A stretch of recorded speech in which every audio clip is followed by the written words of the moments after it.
boxing, strength training, and guided nutrition coaching to help you reach your fitness goals. Their next 10-week challenge begins on April 8th. If you're wanting to change your life like I have, head to theticketfm.com and click on Enroll Now on the homepage. Plus, get a promo code for a discount just for ticket listeners. Farrell's Extreme Body Shaping. Attention all Wings fans. 89-cent wings are back on Tuesdays at Buffalo Wings and Rings in Lincoln. Enjoy the best wings in town for boneless or traditional at a price that makes the whole family happy. And now at the Williamsburg Village Wings and Rings, you can enjoy $1.50 tall boys in Bud Light, Coors Light, Busch Light, and Michelob Ultra every day after 7 p.m. and all day on Sundays. Get to Wings and Rings today and make sure to stop by on Tuesdays for 89-cent wings. If you're in Lincoln, Waverly, or the surrounding area, listen up. Select Plumbing gets it right the first time on a variety of issues for your home and business, including general plumbing, water heaters, faucet and fixture repair, underground sewer and water repairs, backflow testing, and more. Keep your property free from leaks and other issues. Call today for a free estimate at 402-560-6197. Plus, they're hiring service plumbers. If you're in Lincoln, Waverly, or the surrounding area, contact Select Plumbing to inquire at 402-560-6197.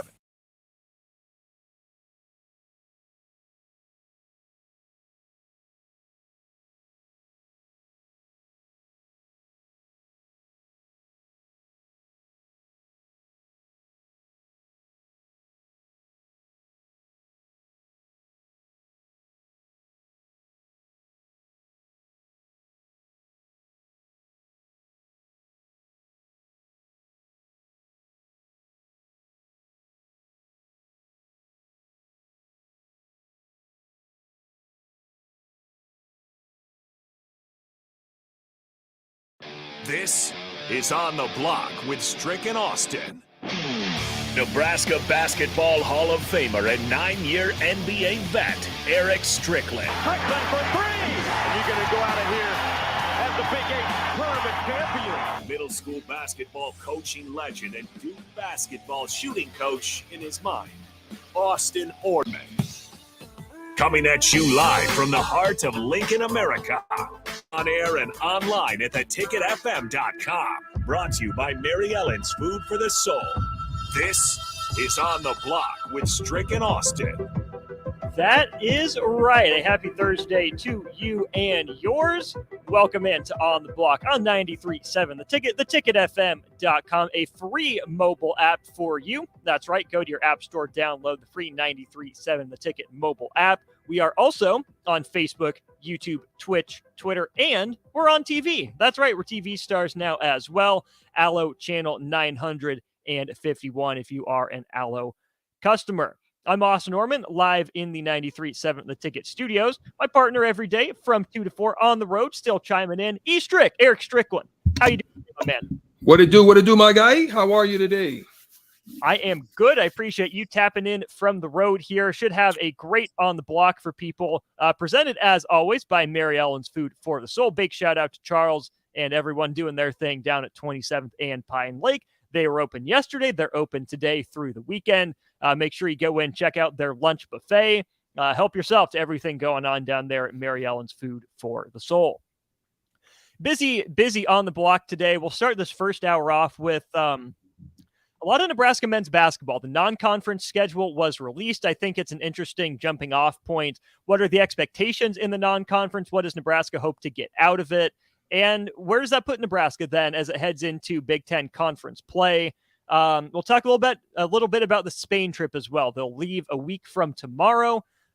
So dive into that. What do we want to see? What do we want to hear from Nebraska in Spain, even though they're down a couple key players? And then hour two, we'll turn our attention to Husker football. We talked about it a little bit on the block yesterday with Taylor Martinez entering the Nebraska Football Hall of Fame. But who is the list of Nebraska quarterbacks who were in the Football Hall of Fame? How do we put together a top 5 list of them? We'll go through that and more. If you have thoughts on anything we're talking about, 402-464-5685, the numbers you need to know. That's the Starter Heyman text line and the Honda of Lincoln hotline. All right, Strick, let's dive into this Nebraska men's basketball non-conference slate. The first thing that stands out to me is it looks simpler. It looks more easy to navigate than it has been in years past. Fred Hoiberg has done, I think, a little bit of shooting for the moon in scheduling some tougher games, especially getting, some bigger names that you get in multi-team events, the tournaments that they play in. But I like this, Strick, as a way for Nebraska to build momentum early in the season with a new group coming together. Yeah, I would have to agree. I think it allows you a little bit of leeway if there's going to be some issues or some things that you're still trying to iron out. Now, we've got to understand that Fred Hoiberg and his crew needs to still work out lineups. They still need to work out chemistry as far as the times of when guys are going to come in and out, and what lineups and what matchups work good for the team. And I think this gives them a good schedule to do that, probably still be able to manage and pull out wins without having to suffer any heartbreak or defeats. Now, if they can't navigate this schedule, I would venture to say that it's gonna be tough. It's gonna be tough because when you get into Big Ten play, it's not an easy road on any game that you play. I don't care where you're going in the Big Ten. You can find yourself in Rutgers, always tough to play. Northwestern, all of them teams have had some great success. Now there's some turnover in the Big Ten. So with turnover in the Big Ten, you may be able to, eke out some things if you can find good chemistry in this non-con schedule. The two toughest games are you get Creighton, and then you get Kansas State as well. Kansas State, when this game was scheduled, was not what they turned into last year. I mean, last year's game you thought was going to be more competitive than it ended up being, but between Marquise Noel, Keontae Johnson, what Jerome Tang did in year one, to me, that's the toughest game in the non-conference. You want Nebraska to put up a fight, see if they can find a way to pull it off, but that's going to be in the Little Apple. That's going to be in Bramlage Coliseum down there in Manhattan. Tough place to win, tough place to go on the road, even though it is old Big 12 stomping grounds. Creighton brings a lot back, have a couple nice additions as well, but you found a way to pull it off last year. The news with the Cornhusker Classic as a part of the non-conference, Strick, that'll be 3 games all in Lincoln for Nebraska: Ryder, Stony Brook, and Duquesne. The toughest one of those is Duquesne, who was above 500 last year, went to the CBI, College Basketball Invitational Tournament. So a postseason team. But this is a multi-team event that you get all 3 games at home. They're all the same week. And again, it's a great opportunity to bank wins, right? To build that momentum, build that confidence while you're out of conference against teams that had a moderate level of success, but that you should still be more talented than. Yeah, and that's the thing. I mean, you've got to figure that you've got like new pieces coming in. Some cornerstone pieces on your team didn't return, obviously, with Derek Walker. A lot of your leadership as well, with Sam Griesel and Bandamil, guys that were heart and soul guys of your team, they're not returning. So who's going to step up for leadership? Is Keisei Tamanaga? Obviously, he's going to be your best scorer that's returning, but I think he's a good leader. He's vocal, but who out of that other group is Jamarcus Lawrence going to do it? Is it going to be Ramel Lloyd Jr.? Is any of the new guys going to come in? Jawan, who is it going to be? And then you want to make sure that you kind of cover yourself from injuries. You don't want to have any injuries that could throw you, off the targets of what you have set for your goals of finishing out the non-con. Absolutely. The most fascinating game on the schedule to me is the Oregon State game. That's one that you're going to take the trip up I-29. You'll go play in the Pentagon again. The last time you were there, it was a tense first half for Nebraska against another Orange OSU, but Oklahoma State. But Nebraska ends up pulling that out. The year before, Cade Cunningham actually got to Oklahoma State. You get Oregon State in the Pentagon up in Sioux Falls. Oregon State was not very good last year. They only win 11 games, 11-21 overall, 5-15 in conference play, 11th in the Pac-12. But it's a program that not too long ago, Strick, made that surprise run to the Elite Eight that will still, I think, have some talent. But this is a game that I think is on par with, similar to what Nebraska's seen out of the ACC Big Ten Challenge, right? When you get a Florida State in Orlando last year, you get Boston College a few years, Wake Forest. It shouldn't be, an overly challenging game, especially since Nebraska has some ramp up to it, but it's one of the first Power 5 tests, and it's just a chance to take care of business. One of the first games that Nebraska can say, they're supposed to be on our level. Let's send a statement early. Yeah, I can say that, but I'd also say some of these other games, for example, like whenever you play HBCU teams, they've got chips on their shoulders a little bit. They took an L. I want to say it was either last year or a couple years ago. It was to Texas. I don't think it was Southern, but it was a game last year that they had. I have to go back and look at the schedule, but I didn't think about it until I actually saw this schedule, whether or not that would be something of interest to me. But I look at those games and they're dangerous because teams like Florida A&M, teams like South Carolina State, if you overlook them in any way, they're going to play hard. They're going to get after you. They're going to defend. They're very athletic. They just, in some ways, may not have depth, or sometimes they don't have the size. So you have to win the battles that you have to win, whether it be in rebounding, whether it be not turning the ball over. Against teams like that, that's what you have to do, because that's where they'll thrive. They'll get out in open court, if they get to hitting shots, they get confident, and then it can be trouble for you. So those will be some dangerous games that you need to watch. But one that would have been interesting to me is the Cal State Fullerton had Latrell Ricel Jr. still been there. I would have been highly interested to watch that, because the young fella has some get up and go with him, and shout out to him going to Alabama, and hope that he'll do well. But that was one that I was keeping my eye on as well. That Big West Conference, Cal State Fullerton has always been a solid team. Again, they go 20-13. A lot of thanks to Latrell Wrightsell Jr. there. So that's another game that losing him, I think, makes Nebraska's path easier to a win there. But it's a program that has had some success. That's been around the fringes of, automatically qualifying for the NCAA tournament based on the Big West. But Cal Irvine in that conference has been good and fun. Santa Barbara has been good and fun, almost pulled off an upset. Cal Riverside, that came to Nebraska and beat Fred Hoiberg in his first game, is on the rise. So there's a lot of competition out there in that Big West. That program's definitely going to come ready to play. So those are some of the specific games. But Strick, as you look at the schedule as a whole, are you okay with Fred Hoiberg, backing off a little bit, saying, let's breathe, let's build momentum in the non-con? Are you disappointed that this wasn't, the strategy early, that he jumped right in with some tough games? Where do you fall on this schedule coming this late into Fred Hoiberg's time at Nebraska? I think you have to think about it like this. You have to ask the question, is he on the hot seat? If you can't answer that question, then you can kind of look and say, I need to have some stability, especially when you're looking at a lot of turnover. You're looking at a lot of turnover on a team that had some success in some ways, but you've lost some key components to your team. So how can I figure out what I've got? We're going to talk about that in the next segment, is some of the things you want to see, but how can I figure out what I have?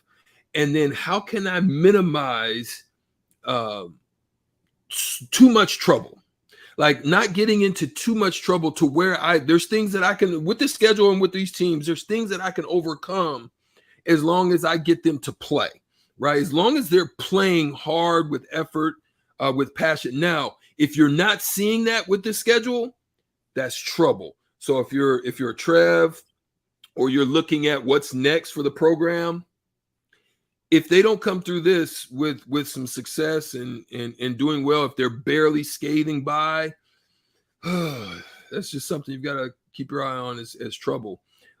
Maybe you lost out in some recruiting battles that you needed to win, and your talent level and your talent pool is just not up to par. And you may be seriously on the hot seat if you can't come through this and get through a tough Big Ten schedule. That next year is going to be one to be like, really keeping an eye on things happening. Absolutely. And that's where I think that's a fantastic way to frame this conversation, in that it seems like it should be a way for Nebraska to bank wins. It's a non-conference schedule that seems like it's about wins and losses, because it has to be for Fred Hoiberg this year, right? With the runway he's had, it's time to take that jump. Finishing at 500 last year was a step in the right direction. Could have been more, if they found a way to get by Minnesota in the first round of the Big Ten tournament.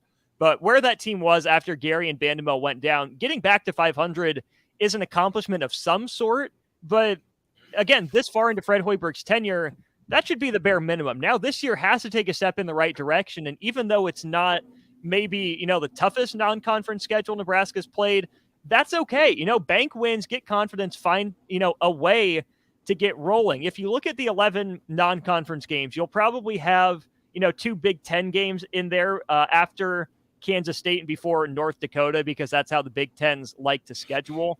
But if you look at those 11 non-conference games, Strick, is 9-2 the ceiling? What's the floor that you think is a successful non-conference record for Nebraska?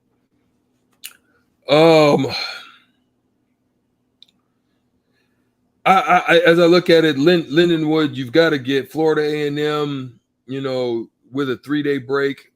You've got to get at least 2 of the 3 Cornhusker Classic games.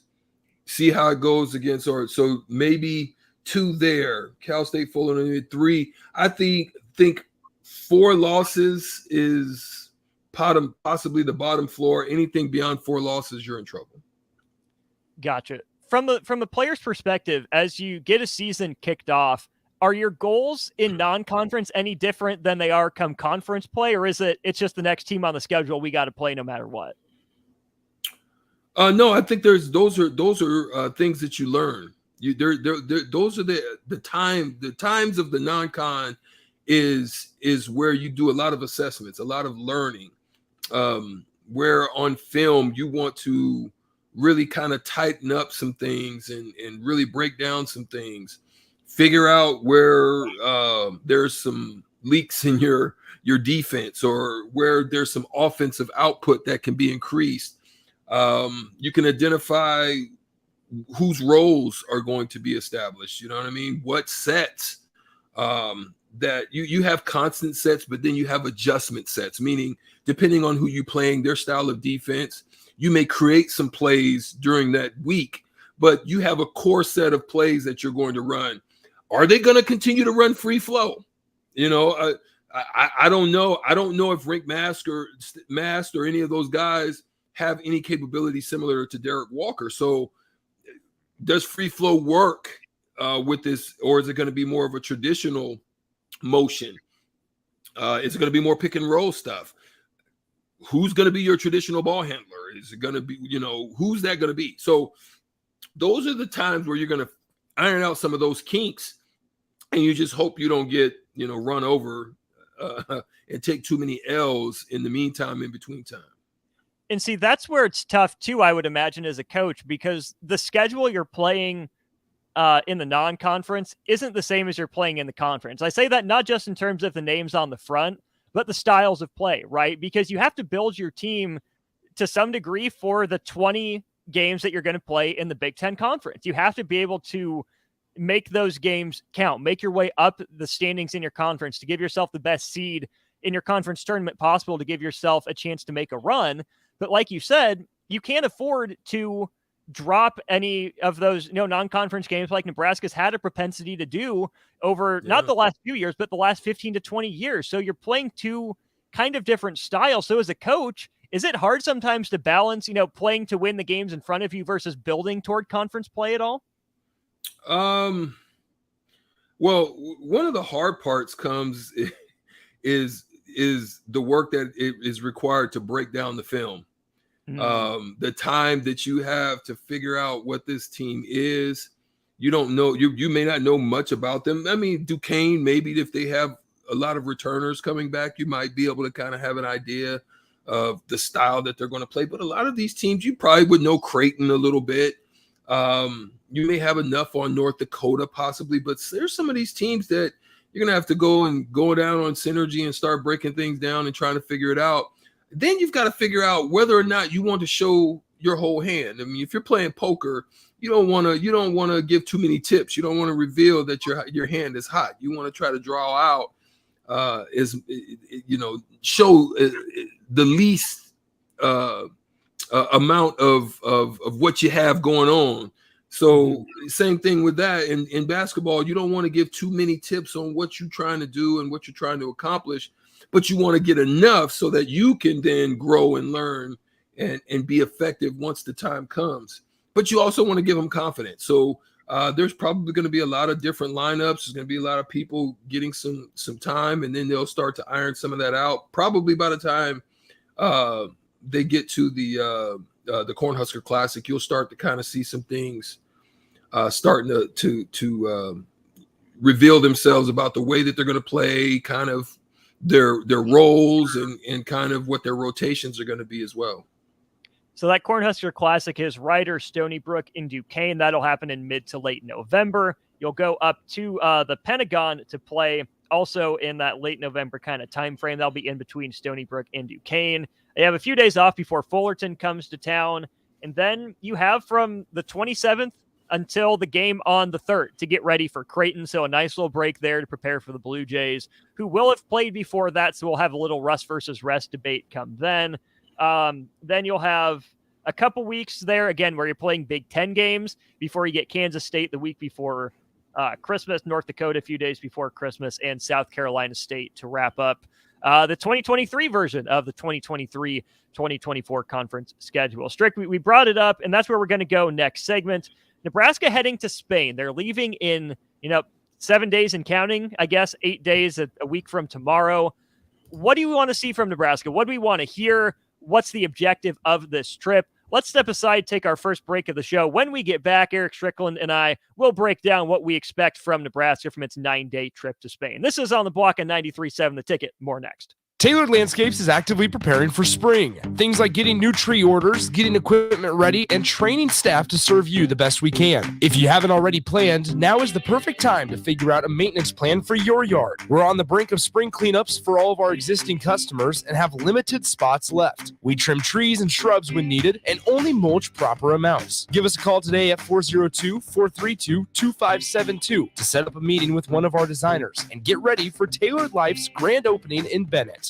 You know that feeling after a good, hearty meal? The worries of the world just slip away.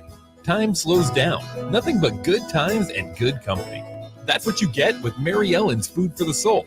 Mary Ellen's does food right, with a menu that includes smoked wings, pulled pork, brisket, catfish. And don't sleep on their sides, shrimp and grits, collard greens, baked beans. It's food that makes your heart happy. Mary Ellen's Food for the Soul, just east of 27th and Pineland. Let them fix you a plate. Hey there. Hi, honey. Uh-oh. Remember we told Jamie and Mike about Liberty First Credit Union, how great their checking account and car loans are, the amazing service we get, and how we love being members? Yeah. Well, they took our advice. Jamie said how easy it was to move all their accounts and become members. Now they say they're banking with purpose at Liberty First Credit Union. Learn more about being a member at libertyfirstcu.com. Liberty First Credit Union. Banking with purpose. Member NCUA. There's a lot of realtors in Lincoln, but don't get overwhelmed by all the names. Ben Bleicher with Professional Realtor Group at Berkshire Hathaway Ambassador Real Estate is your go-to option when buying or selling residential and commercial property. Ben's team offers unbeatable customer service and promises to make the buying and selling process as stress-free as possible. Call Ben today at 402-419-6309 for all your real estate needs. Ben Bleicher with Professional Realty Group at Berkshire Hathaway Ambassador Real Estate. No pressure, just professionalism. Problem gambling affects more than the gambler. It affects spouses, children, extended family members, and friends. If you are a loved one who's struggling with addiction, contact Choices Treatment Center's helpline at 402-476-2300. That's 476-2300. Hi, it's Joel Norman, the voice of your Lincoln Stars hockey team. Tune in to 93.7 The Ticket every Tuesday night from 8 to 9 p.m. to hear the latest on the Stars with myself, head coach Rocky Russo, and special player guests. At first, I was really nervous and intimidated to buy a ring. I wasn't sure what I was getting into. My experience at Starter Heyman was very easy. I felt like I walked out of Starter Heyman with the ring that was going to make her go wow and say yes. I love my ring. It is so beautiful. I absolutely love my ring. I get compliments on it all the time. I always tell them Starter Heyman. Yeah, we would definitely recommend Starter Heyman. Yeah, it was great. We're definitely coming back in the future. Sauter Heyman Jewelers, Lincoln and Grand Island. SauterHeyman.com. Hi, it's Charlie Stone again, and with me on the line, Andy Goodyear, General Manager of Honda of Lincoln. Andy, I know how proud you and everyone at the dealership are to earn the prestigious Honda President's Award year after year, 17 times. Tell our listeners what it means to you and your customers. Thanks, Charlie. Yes, all of us are extremely proud to have earned this award, and I want all of our customers to know it's not just earned by one person's efforts. It's the entire dealership. Sales, parts, and our amazing service department. 17 times. Wow. How does that compare to other Honda dealers? This award is only given to the most elite dealerships that demonstrate excellence. We really do strive to go above and beyond for the ultimate customer experience before and after the sale, Charlie. That's why for 2022, Honda of Lincoln is once again Nebraska's #1 volume Honda dealer. Come experience the Honda of Lincoln way of doing business, 27th and Yankee Hill Road, or online at hondaoflincoln.com.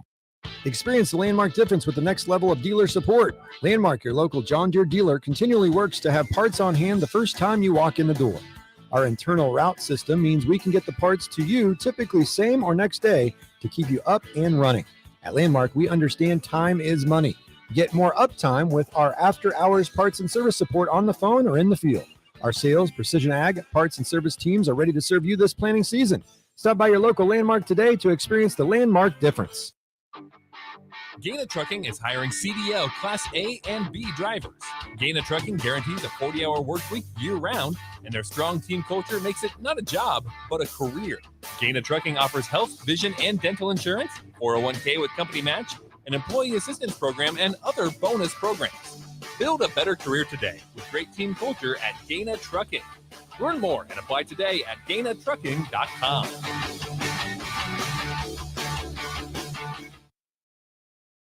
Now back to On the Block with Strick and Austin on 93.7 The Ticket and theticketfm.com.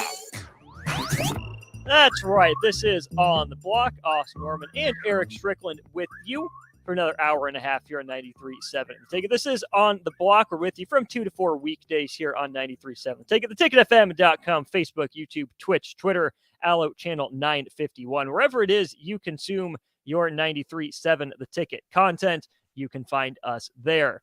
All right, Strick, Nebraska men's basketball, the topic of this first hour. They're taking a trip to Spain, their first trip since 2019. They did go to Spain in 2015 with Tim Miles. But from the player perspective, what's the value of a 9-10 day foreign trip like this compared to just staying at home, staying in Lincoln, being at the Hendricks, getting work in?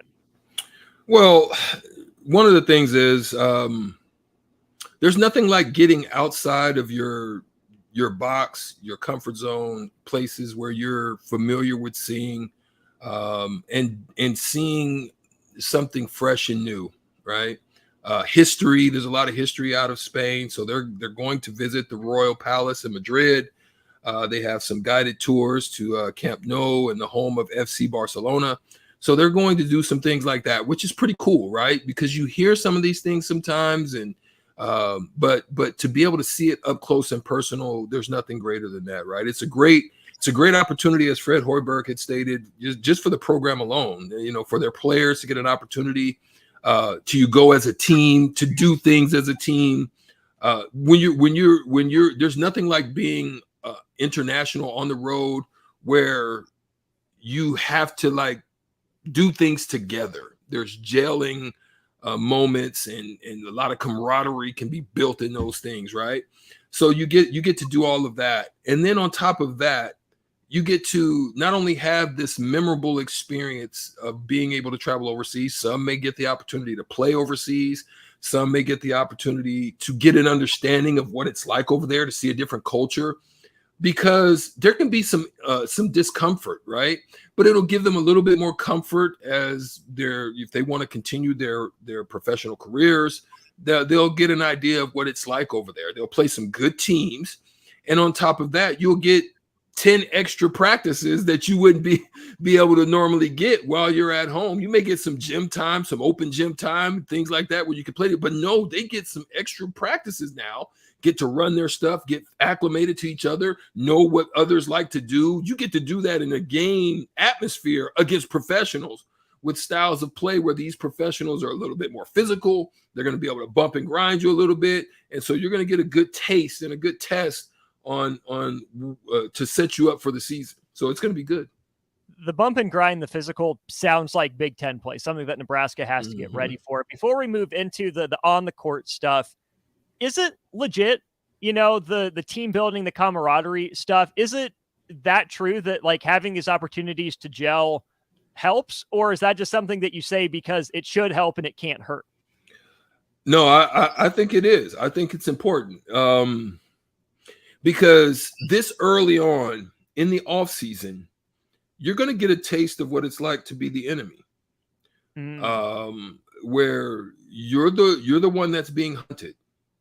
They're on their home turf, on their home court. Valencia is a beautiful place as well. Valencia will be on the Mediterranean. They've got a pretty good professional team. Actually, I think I want to say Eric Johnson, who played for the Huskers, he was a point guard way back in the day. He ended up having a professional career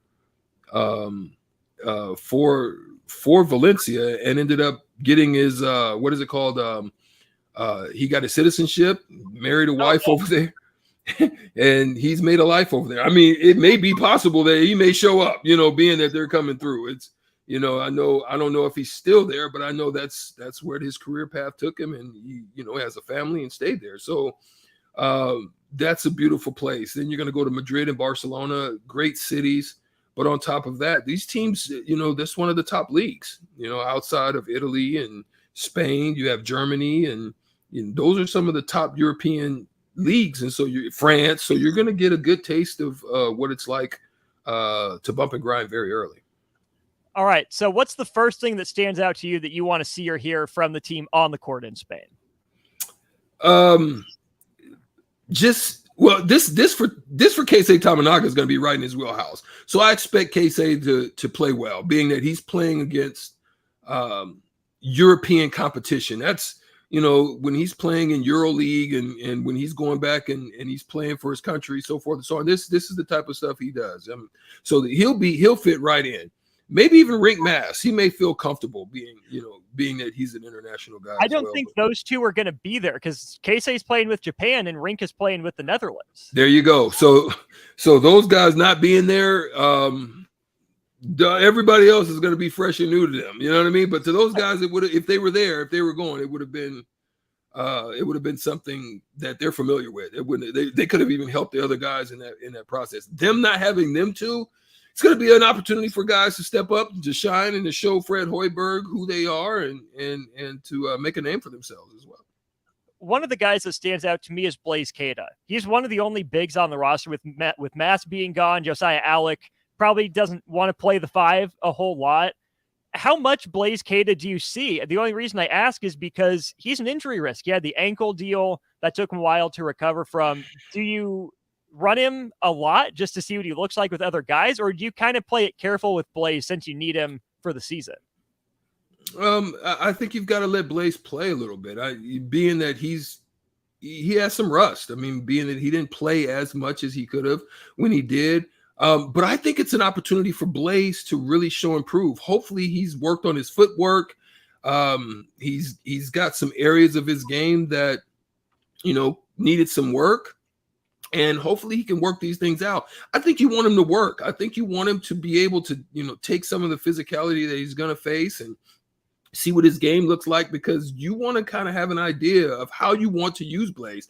Blaise was situational. He was used situationally last year, but you need him, I think, to be a mainstay for him to live up to the billing of who he was as a top JUCO recruit in the country. And you need that right now out of him, being that you have so many more uncertainties in other areas. I think it's good that Rink is playing in the international ball right now as well. That's going to help him, I think, in the long run. Hopefully he won't be tired when he returns and they're getting into camp. But for the most part, I think that's going to help him as well in preparation, because what they're going to face and what they're facing on a regular is nothing to what they're going to have to face at the college level. But it's going to also allow them to see what it's like to play small. You're going to see probably things like Ramel Lloyd Jr. playing multiple positions from point guard all the way down to maybe 4. You know what I mean? Being that he has so many areas of versatility in his game. Jawan Gary may end up playing 5. They may take a look at what it's like to run a small ball lineup and see what that's going to look like. That's going to give them the opportunity to do so. Alec, you're right. You're going to find out who he really is and what he's made of, and whether or not he's just going to be another free Oleg or not, right?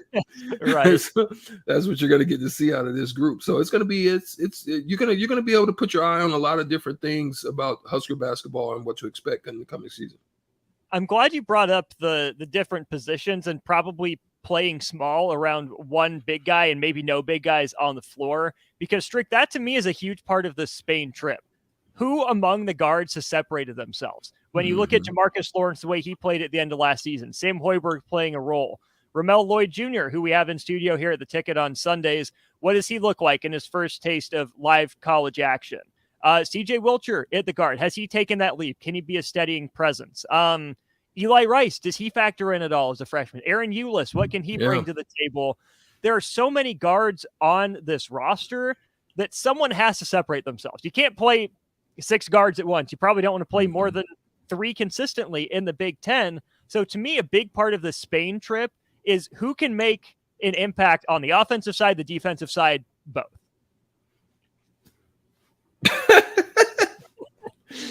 You said it. That's exactly. I mean, in a nutshell, you wrapped up kind of what I was saying. In essence, you pretty much put a bow on it. So yeah, man. The staff's got their hands full because there's a lot of gaps that need to be filled. There's a lot of questions that need to be answered, and to get this kind of competition this early in the off season, really in the summer. And to get those extra practices, I mean, that's invaluable. You're going to get tape on guys in real life action that you probably wouldn't have saw until you got to the exhibition game against Doane. Because they're going to be fighting each other. No one likes to continue to be battling against each other. You want some opposition, right? The competition is good, but you want some opposition, right? Sure. So I think that's what they have in mind, and that's what they're going to be looking at. And Spain there's no greater place to probably go at this time of the year. The weather's going to be beautiful. The weather's been great in Nebraska. It's been an outlier because normally around this time in July and August it's blazing. I'm not going to put nothing on it. It's going to be beautiful just like it is right now. But nonetheless, it's going to be beautiful over there. I think the weather's going to be nice. They're going to get an opportunity to see and experience things that they, couldn't even dream of. Another thing that stands out to me on the court is something you and I talked about a lot on the block once I got here, and that's the pace, right? You mentioned a lot just how much Nebraska left on the table in terms of not pushing the pace. With a lot of guards, I think that's the natural inclination, right, to get up and down the floor, to push the pace. But you can talk about pace offensively and defensively, right? Nebraska has Blaise Keita to protect the rim, not a whole lot else. Do you want to see Nebraska use what seems like it will be its advantage for being fast, for being athletic, for being small, and, be aggressive on defense and push the tempo on offense? Or is the summer a time where you kind of put the reins on and say, hey, we're playing opposition for the first time. Let's slow down and work on execution and then speed up as we get closer to season? I think you could take either of those approaches. I think you want to see them. I think you want to see them in the open court. And how can they handle it? Because when you're in the open court, Austin, one of the things that you learn is discipline. What kind of shots are you going to take? Are you just going to come down and you're going to go 1-on-3? Are you going to come down? What type of plays are you going to make? Are you going to make the right plays, jump stop? Are you going to drive into traffic? Are you're going to get to see these things a lot more often if you open it up. You're going to also be able to see who managed to keep themselves in some form of shape. You want to test that. You want to run. And when there is no opportunity, how are we going to handle that? What are we going to get into? But they're going to want to run stuff. I think they're going to want to run with opportunity, and I think they're going to want to settle and then begin execution on things that Fred Hoiberg wants them to, Coach Hoiberg wants them to do, and then execute those things with precision is to the best of their ability. If you're, watching Nebraska, do you want to see one or two guys do the majority of the ball handling, or with so many guards, do you want to get it in as many guys' hands as possible to see who can handle it in the open court and the half court both? I mean, that's the thing. I mean, you've played a free flow style. At one time last year, you could have Bandemill, Griesel. Griesel did a lot of the handling, but I think you want to push and get the ball up court. I don't think you want to. I think they did a lot of just rebounding, looking for one person. I think they want to get. I think they were more successful when they got the ball and they pushed, and sometimes it was Jamarcus, and sometimes it was Griesel, and sometimes it was Casey. I think you just want to push. Sometimes it was Derek Walker. So I just don't know what the capabilities of some of these the other big men are, what they could do. But at that point, I think anywhere from 1 to 3, and I think you don't let Gary handle, but I think you push up to him and let him use his skill and his physicality to be able to create opportunities at the rim. So I think it's KYP, and we talk about that, knowing your personnel. I think you just want to know which guys to put in what position, but allow that to happen within the flow. You say you guys from you to you, Romel, Lawrence, Eli, you guys rebound whoever's first to the outlet, go. And then if there's a push opportunity, get that ball up to Gary, get that ball up to rim run, easy opportunities. I mean, just do different things that's going to put pressure on other teams, because if you're going to just be a half court set team, Nebraska's not going to be very good, because I don't think no one has the capabilities that Derek Walker has. So you get in the half court, you don't have, I don't know yet. We're going to see. You don't have a guy like Sam Griesel who could put somebody in the post and take advantage of some. Ramel could be that. We just don't know. And that's what I'm saying. You're going to have to do a lot of different things in order to see. And we don't know who the knockdown long range shooters are, which makes half court execution tough. We haven't seen a whole lot of guys, be able to blow by their guy, put pressure on the rim consistently.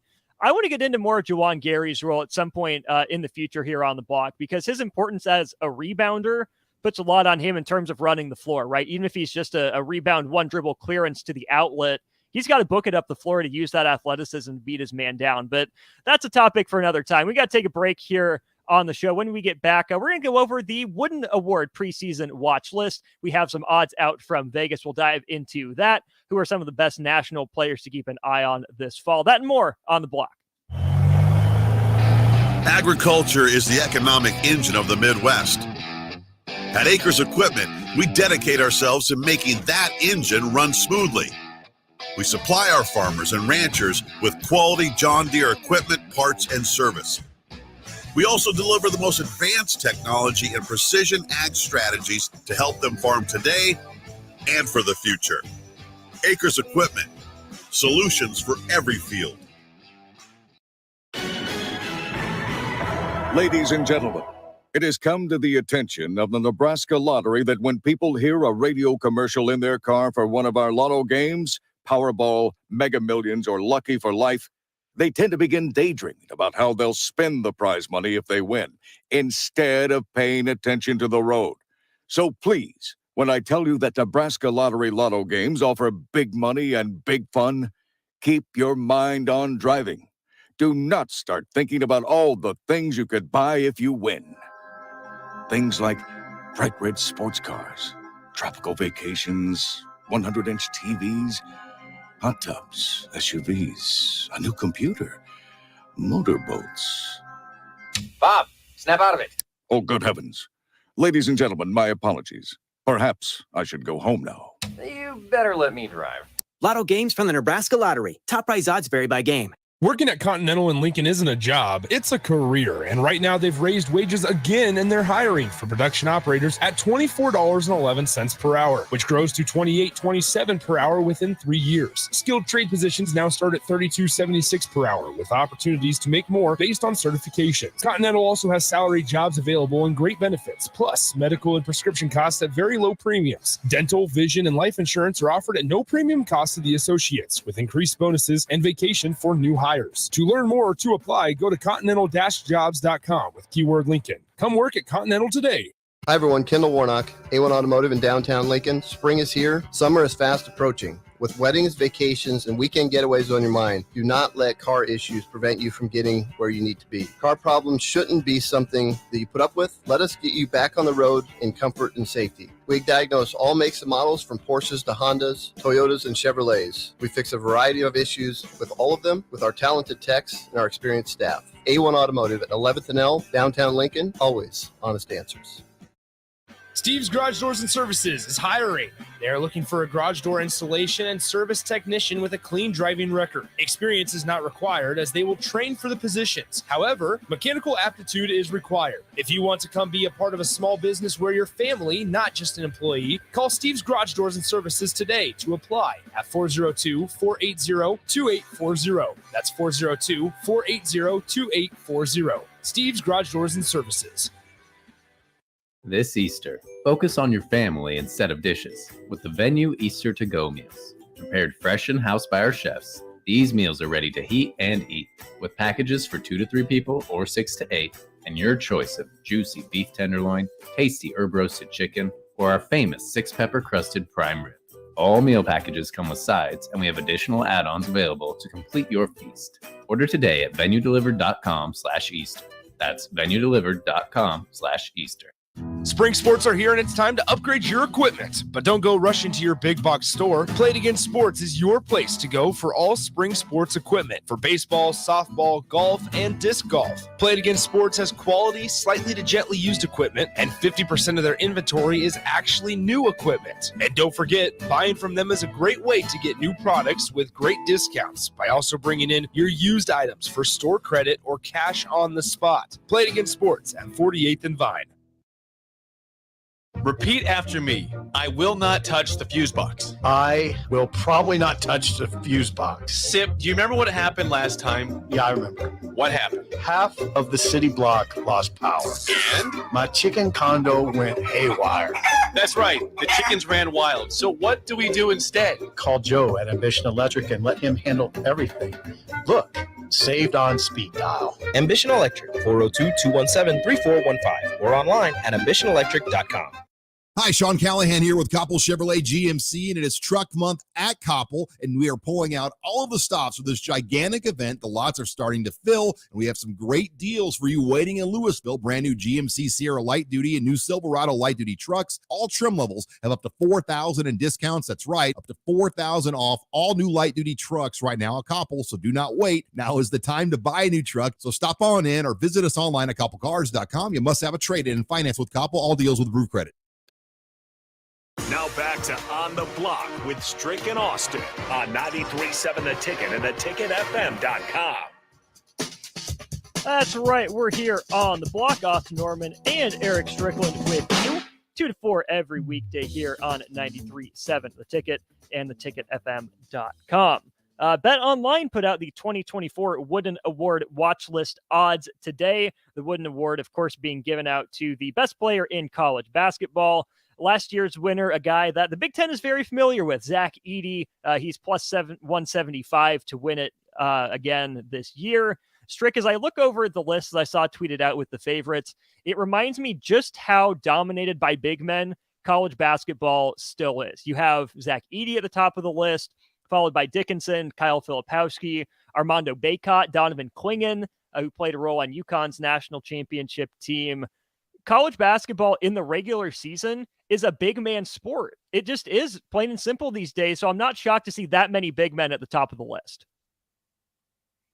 I mean, that's the crazy thing about that is you have to ask the question, Zach Edey's return, Hunter Dickinson's return. Hunter Dickinson has stretch capabilities, and yet he still returned.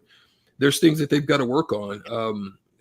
I will say one of the best things that happened for them is the Denver Nuggets winning the championship and having someone with his skill set like Jokic to be well respected. So if I'm Zach Edey, I'm getting in the gym working on stretch. I'm working on just jumpers, footwork, speed, quick twitch, a little bit more handle. I'm working on a few things, and then the ability to be able to pass out of there, out of the double team, because his footwork's going to be imperative. He's going to need to have great footwork to be able to cover off of pick and rolls. It's a very high switch game now in the NBA. So if Zach's not going to have the capability of doing that, he's going to find himself probably overseas. Hunter Dickinson has better footwork. His body type is a better fit for the league.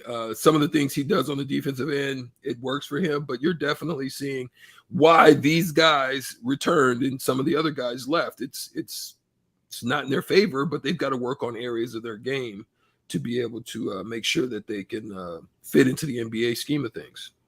This goes back to kind of what we were talking about in the first segment, where if you are Matt Painter, the best and easiest way to win college basketball games is post Zach Edey up and let him just 10, 15 times a game. Like it's almost guaranteed points. But if you're Zach Edey and you have, aspirations for the next level, how do you balance that if you're Matt Painter and Zach Edey? Well, that's the problem, is that it got exposed that it's just not that simple.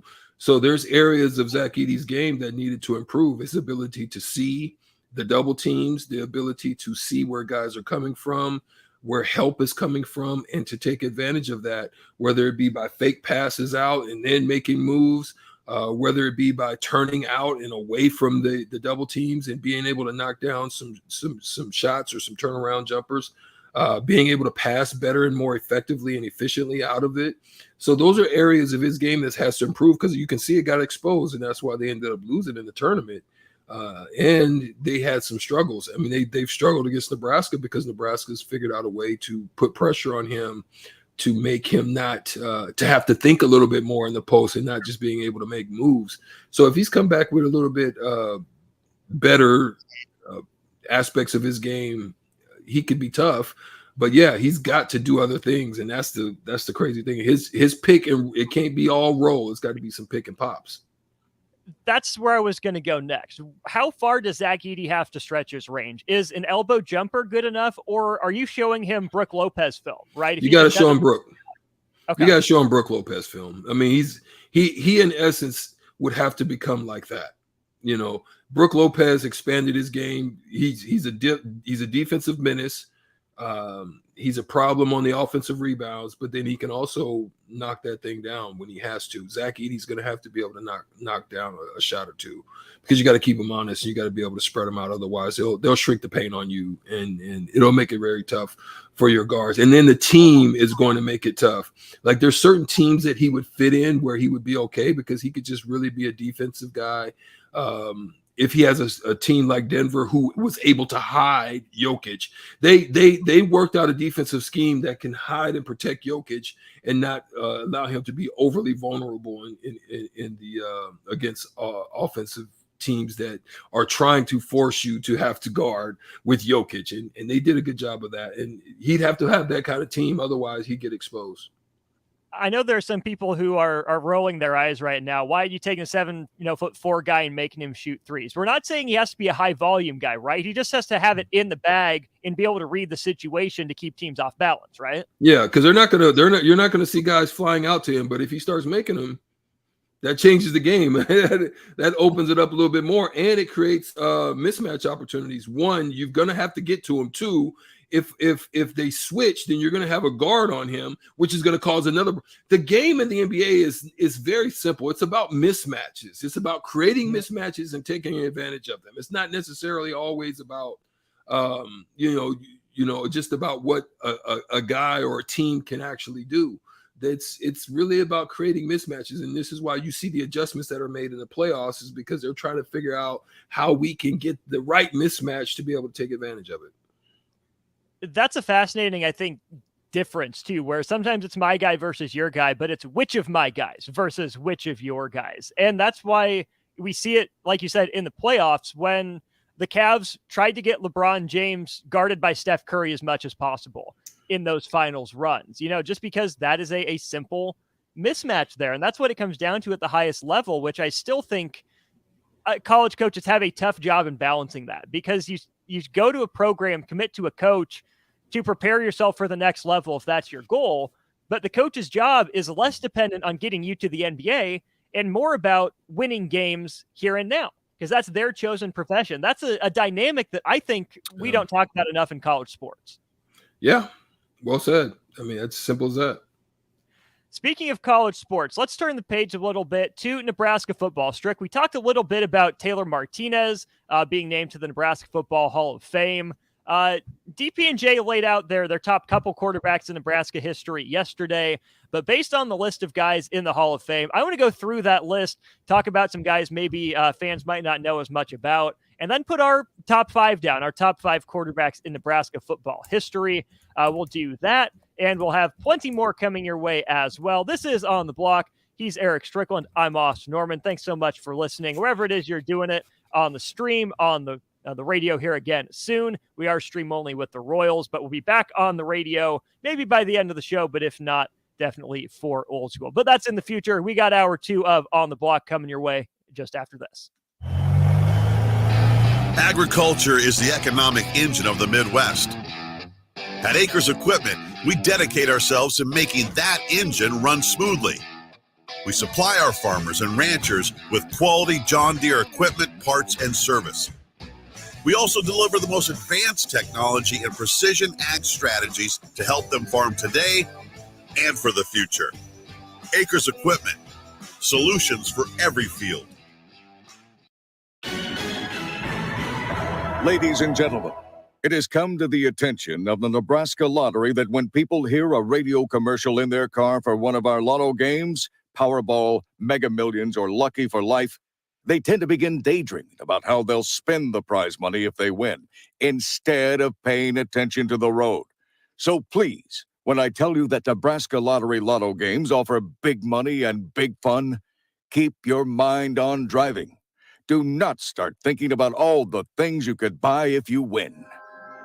Things like bright red sports cars, tropical vacations, 100-inch TVs, hot tubs, SUVs, a new computer, motorboats. Bob, snap out of it. Oh, good heavens. Ladies and gentlemen, my apologies. Perhaps I should go home now. You better let me drive. Lotto games from the Nebraska Lottery. Top prize odds vary by game. Working at Continental in Lincoln isn't a job, it's a career. And right now they've raised wages again and they're hiring for production operators at $24.11 per hour, which grows to $28.27 per hour within 3 years. Skilled trade positions now start at $32.76 per hour with opportunities to make more based on certifications. Continental also has salary jobs available and great benefits, plus medical and prescription costs at very low premiums. Dental, vision, and life insurance are offered at no premium cost to the associates with increased bonuses and vacation for new hires. To learn more or to apply, go to continental-jobs.com with keyword Lincoln. Come work at Continental today. Hi everyone, Kendall Warnock, A1 Automotive in downtown Lincoln. Spring is here. Summer is fast approaching. With weddings, vacations, and weekend getaways on your mind, do not let car issues prevent you from getting where you need to be. Car problems shouldn't be something that you put up with. Let us get you back on the road in comfort and safety. We diagnose all makes and models from Porsches to Hondas, Toyotas, and Chevrolets. We fix a variety of issues with all of them with our talented techs and our experienced staff. A1 Automotive at 11th and L, downtown Lincoln, always honest answers. Steve's Garage Doors and Services is hiring. They are looking for a garage door installation and service technician with a clean driving record. Experience is not required as they will train for the positions. However, mechanical aptitude is required. If you want to come be a part of a small business where you're family, not just an employee, call Steve's Garage Doors and Services today to apply at 402-480-2840. That's 402-480-2840. Steve's Garage Doors and Services. This Easter, focus on your family instead of dishes with the Venue Easter to-go meals. Prepared fresh in-house by our chefs, these meals are ready to heat and eat with packages for 2 to 3 people or 6 to 8 and your choice of juicy beef tenderloin, tasty herb roasted chicken, or our famous 6-pepper crusted prime rib. All meal packages come with sides, and we have additional add-ons available to complete your feast. Order today at venuedelivered.com/Easter. That's venuedelivered.com/Easter. Spring sports are here and it's time to upgrade your equipment. But don't go rushing to your big box store. Play It Again Sports is your place to go for all spring sports equipment for baseball, softball, golf, and disc golf. Play It Again Sports has quality, slightly to gently used equipment, and 50% of their inventory is actually new equipment. And don't forget, buying from them is a great way to get new products with great discounts by also bringing in your used items for store credit or cash on the spot. Play It Again Sports at 48th and Vine.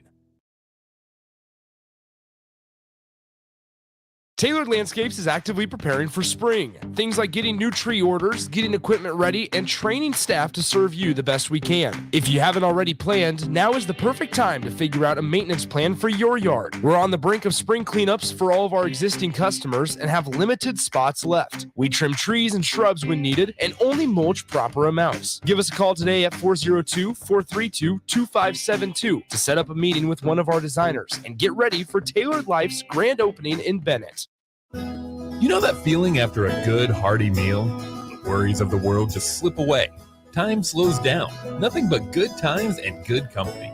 That's what you get with Mary Ellen's Food for the Soul.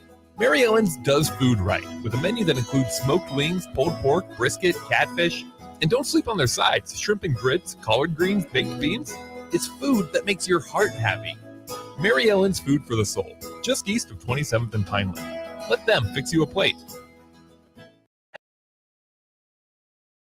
This is On the Block with Strick and Austin. Nebraska Basketball Hall of Famer and 9-year NBA vet, Eric Strickland. Strickland for three! And you're going to go out of here as the Big 8 tournament champion. Middle school basketball coaching legend and Duke basketball shooting coach in his mind, Austin Orman. Coming at you live from the heart of Lincoln, America. On air and online at theticketfm.com. Brought to you by Mary Ellen's Food for the Soul. This is On the Block with Strick and Austin. That's right. Hour 2 on the block. I am Austin Norman, joined by the Husker Hall of Famer, the 9-year NBA vet, Mr. Eric Strickland, who is on the road. I'm here at the 93.7 The Ticket Studios in Lincoln with you for another hour here on the block. Facebook, YouTube, Twitch, and Twitter streams up and rolling for you. They're that way because the Royals and the Tigers are playing on the FM airwaves. We just heard Mark tell you in the commercial about Mary Ellen's Food for the Soul. They are the sponsor of On the Block. Really appreciate them. All the great work they do and all they do to support us. So make sure you go check them out at some point over the next few days. They're open through the weekend. I highly recommend the lunch buffet, but it's ironic that it's a buffet, Strick, because it's great food. It fills you up if you just get an individual serving. So the buffet's kind of superfluous, but it's nice to have.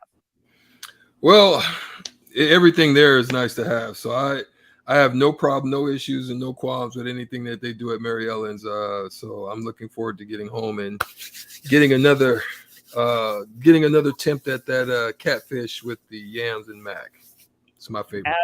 Absolutely. So plenty to get into here in this hour of On the Block. If you want to be a part of the show, you can text in or call 402-464-5685, Honda of Lincoln hotline, Starter Haven text line, or drop a comment wherever it is you're watching. If you are on the Facebook, YouTube, Twitch, or Twitter streams, leave a comment. We see it. We will get to it if we feel it adds to the conversation. Just a reminder, blockheads, you're great. Keep it respectful, right? Try not to, demean, belittle anyone if you can help it. The more positive, the more constructive you are in your feedback, the more likely you are to be here on the block. All right, Strick. The Hall of Fame class for Nebraska football was announced. We went over it a little bit, but of course the headliner with a lot of these classes is the quarterback. The quarterback that went in this class was Taylor Martinez. If there is a next quarterback to go in, my guess is it would be Tommy Armstrong, but that can be a different debate. My thing is, to finish the Taylor Martinez discussion, we got some pushback when we brought that up. Like, oh, he was terrible. Someone called him the worst college football quarterback of all time. And I think especially with the quarterback position, because of how visible it is, it's so easy to nitpick and point out guys' flaws, where they didn't do well and where they fell short. instead of remembering just how great they were and just how talented these guys were that got them in the position for us to pick them apart in the first place. Yeah, there's some interesting things that I know that we'll get into, but at the same time, I think they've earned the right, they've earned the honor. What they did for the Huskers and their production. I mean, when you just look from top to bottom, I mean, that's what we're going to get into, I'm sure, is something you want to talk about. But I mean, everybody's going to have their say-so, or there's going to be debate. I mean, there's debates right now about who the best player in the world is as far as basketball, who's the best quarterback ever. And, you know, should guys like, who can I say? Should guys like Terry Bradshaw, should they have been Hall of Famers? When you just kind of look at their numbers as a whole, is it really worthy of being Hall of Fame? There's guys like that out there. So there's always going to be a debate. There's always going to be questions. People are always going to have a thought, whether it be for the good or for the bad. But there's some interesting things that I saw that, you know, what makes him any different than any of the others. So. No kidding. So the list of Nebraska quarterbacks in the Hall of Fame, maybe just a quick thought or two on each of them. Jerry Tagge was the first quarterback that I could find put into the Nebraska Football Hall of Fame, part of the inaugural class. And that makes sense, Strick. He was the one that helped win Nebraska its first 2 national championships. It's funny how far winning goes, right? Because some of these guys might not have the greatest stats, but Jerry Tagge, I think, for playing 50 years ago, that's a winner, a guy that deserved, in my opinion, to be the first guy in the Hall of Fame as a quarterback. I mean, and that's one of the things that you're going to see a common thread on some of these numbers. I mean, it's interesting that for the quarterback positions, there's some things you're going to like. I mean, 5,069 yards. Okay, that's solid. 59.2% completion. I mean, you look at the quarterbacks today, you're looking at 59%. You're like, wait a minute. Like, how are you even considered to be top? Because that's the thing. It's relative to the style of play that they played in that time. But, you know, 59% is not very good, but we're going to see worse. 32 touchdowns, but 20 interceptions. I mean, that ratio in itself, is that worthy as you look at quarterbacks of the day? I mean, there would be a lot of questions as to how that's successful, but they won. You know what I'm saying? There was other things that they did for the team that helped them to win, and therefore this is why I think that they're worthy. The 2 guys that came after Tagge, Dave Humm was actually next. He gets in 1985, but the guy that was after Humm got in a year before him. That was Vince Ferragamo. Humm, 3 solid to pretty good years at Nebraska. Ferragamo transfers in from Cal, and I think puts up the better numbers between the 2 of them. Ferragamo's senior year, 57% completion, 2,200 yards, 22 touchdowns to only 9 interceptions. Solid passer, again, like you said, especially for that day and age. But then Strick, we wait a few years to get to the next quarterback, and he's kind of the opposite of that debate, right? Has all the stats, has the numbers, was part of a record-breaking team, but fell short of the championship. And that's Turner Gill. What he did with Rozier and Irving Fryer, the triplets, putting up the numbers they did for the 1983 scoring explosion team, that's a guy that if they win a championship, he might be thought of as the greatest quarterback in Nebraska football history. I would have to agree. I think that's the case. And he was one of the better throwers. Not necessarily the better arm. I think one of the better arms in this group was, let me think. I want to say probably the better arm for me would have been Steve Taylor. Mm-hmm. He probably had the bigger of the arms. But when I look at it, Turner Gill, he did so many different things that was wonderful for those Husker teams in the 80s. They had great defenses as well, but, you know, his ratio was solid. I mean, not turning the ball over. He ran well, obviously, with 1,593 yards and 18 TDs. So Turner Gill was one of the better ones to do it. You mentioned Turner and Steve Taylor, a couple-time All-Americans, passed for 2,800 yards, rushed for 2,100 in his time at Nebraska, won a Big 8. Fast, too. To see, he had some wheels. Steve Turner, he had some wheels. Steve Taylor had some wheels. Absolutely. So Turner Gill inducted in 1989, Steve Taylor in 1999, but between them, there was one guy, and Strick, it makes perfect sense. The guy, the quarterback elected to the Hall of Fame between them is Tommy Frazier. He's probably my pick for the best Nebraska quarterback of all time because he had the stats, he had the moments, and he had the biggest wins, helped get Tom Osborne those 2 national championships. To me, I think Tommy's resume is the most complete for the number 1 quarterback in Nebraska history. Is that fair? When you're like at that time, a lot of freshmen did not start for the Huskers. It just wasn't heard of. So to have come in to learn a very difficult reading style of offense and to pick it up that quick as a freshman, you go 33-3 and win 2 national championships. You're a consistent All-American. But then some things that have his stats mired is his completion ratio was only 49.5%. But what he did that was phenomenal was he took care of the ball. So he may have missed throws. There may have been some inaccuracies, but when he did hit, there were some big ones. There were some big ones when he did hit. So I think it wasn't necessarily about the connecting with the receivers on a regular basis, but when he did connect, they were meaningful connections. And therefore that helped Tommy to be, I think, one of the best to do it at Nebraska. He's just a winner. He was a winner. Like he within himself helped to lead a winning culture with the way that they approached the game. They didn't have any fear of anybody. When they stepped on the field, you knew what they were coming to do, and they did that. Whether you saw the completion numbers at a high rate, you saw winning plays, and that's what was so great about those teams. The next quarterback in the Hall of Fame after Tommy was Steve Taylor, who we talked about. Jerry Godowski on the list. That's a guy that I didn't know much about, Strick. I dug in a little bit here. Again, kind of an arm-first guy. I mean, he runs 117 times for 925 yards and 13 touchdowns as a senior, but through the air, only 52% completion, but 19-2 touchdown to interception rate as a senior. Is that a Nebraska record? So again, kind of like Tommy Frazier, just didn't give the ball away. That's a guy I didn't know much about. I think deserves a spot. Another obvious one in after Jerry Godowski was Eric Crouch, who I think has an interesting legacy, being from Millard North, coming down to Nebraska, winning the Heisman Trophy.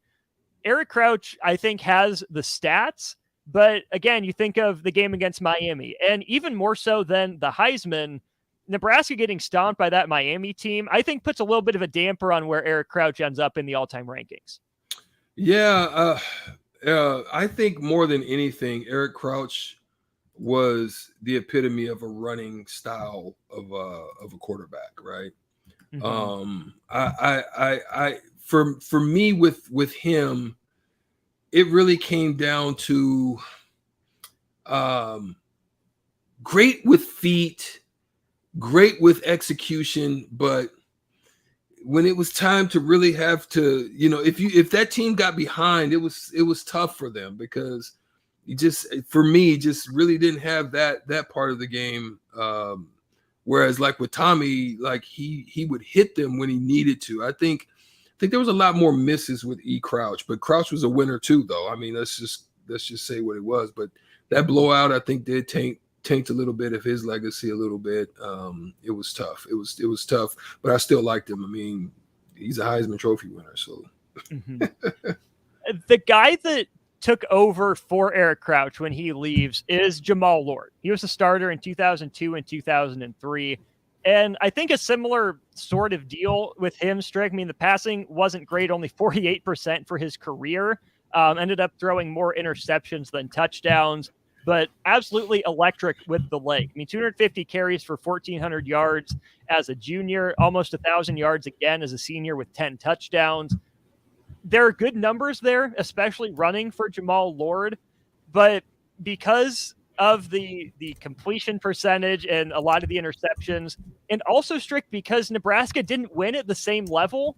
Again, it's not all Jamal Lord's fault, but I think if there's any more team success, he would have a case for the Hall of Fame, but I don't view Jamal Lord as a Hall of Famer or the next guy up on this list. Yeah, Jamal Lord to me probably doesn't fit it for me. I think he had some great potential. I liked a lot of the things that he did, but for me, yeah, I don't think he was that guy. I mean, to me, I think maybe Tommy Armstrong was probably better than him. I think if you're talking about throwing, Joe Gantz was probably better. But Jamal Lord had great potential. I mean, he was a phenomenal player, but I just have a hard time, trying to lock him in to that position. Some have him ranked better than Taylor Martinez, though. So can you go figure at that? Go figure. I can't. The math ain't mathin', as the wise man would. The next guys elected chronologically, not in terms of when they played, but in terms of their election. They both went in 2015. Scott Frost and Brooke Berringer. Makes sense. Scott Frost, good numbers in his couple of years at Nebraska, won a national title. Of course, elected before everything that went down over the last 5 years. Brooke Berringer in the Hall of Fame streak. That's a tough one, right? It's a guy that didn't play a whole lot, was getting NFL draft looks despite not playing a whole lot. And this is, again, I think his inclusion is more of how do you view a Hall of Fame? Because his stats absolutely not Hall of Fame worthy, but his impact on the program, helping, lead them to a win at Kansas State, in the impact that he made in other ways, I can see a Hall of Fame spot for him. I mean, I understand it. It just like you're saying, it's what's the criteria that you're looking at. What is Hall of Fame and what does it mean to you? Like when you're looking at it, is it impact? Is it what you've done in order to help the team? I mean, I think you can do some things. Like, for example, if you've watched that movie Rudy, right? Like Rudy in itself, if you just kind of follow the storyline, Rudy in itself in the movie, you wouldn't, but just the impact and the way that he was able to just ignite the flame and fire of a team, sometimes that could be valuable. So it just depends on how you're looking at it. I think that the Brooke Berringer situation, I think it unified the team and it did some things for that team, and he did some things to help them to ultimately win a national championship. If it wasn't for him, I don't think maybe they get there. Let's just be honest about it. He had to fill big shoes. There was big shoes Brooke Berringer had to fill in an important, crucial time in their season. On the road, one of them, they had to do it, and then you finally were able to get Tommy back and healthy, but outside of that, man, it just depends on what you're looking at. There are two more guys then in the Hall of Fame for Nebraska football as quarterback. We talked about Taylor Martinez, but between the Frost Berringer class and Taylor Martinez earlier this week, the only other quarterback to get in was Zach Taylor, who threw one pass at Wake Forest before sitting out in 2004 as he transferred from Wake Forest to Nebraska. And up and down 2005, the numbers are fine. 55% completion, 2,600 yards, 19 touchdowns to 12 interceptions.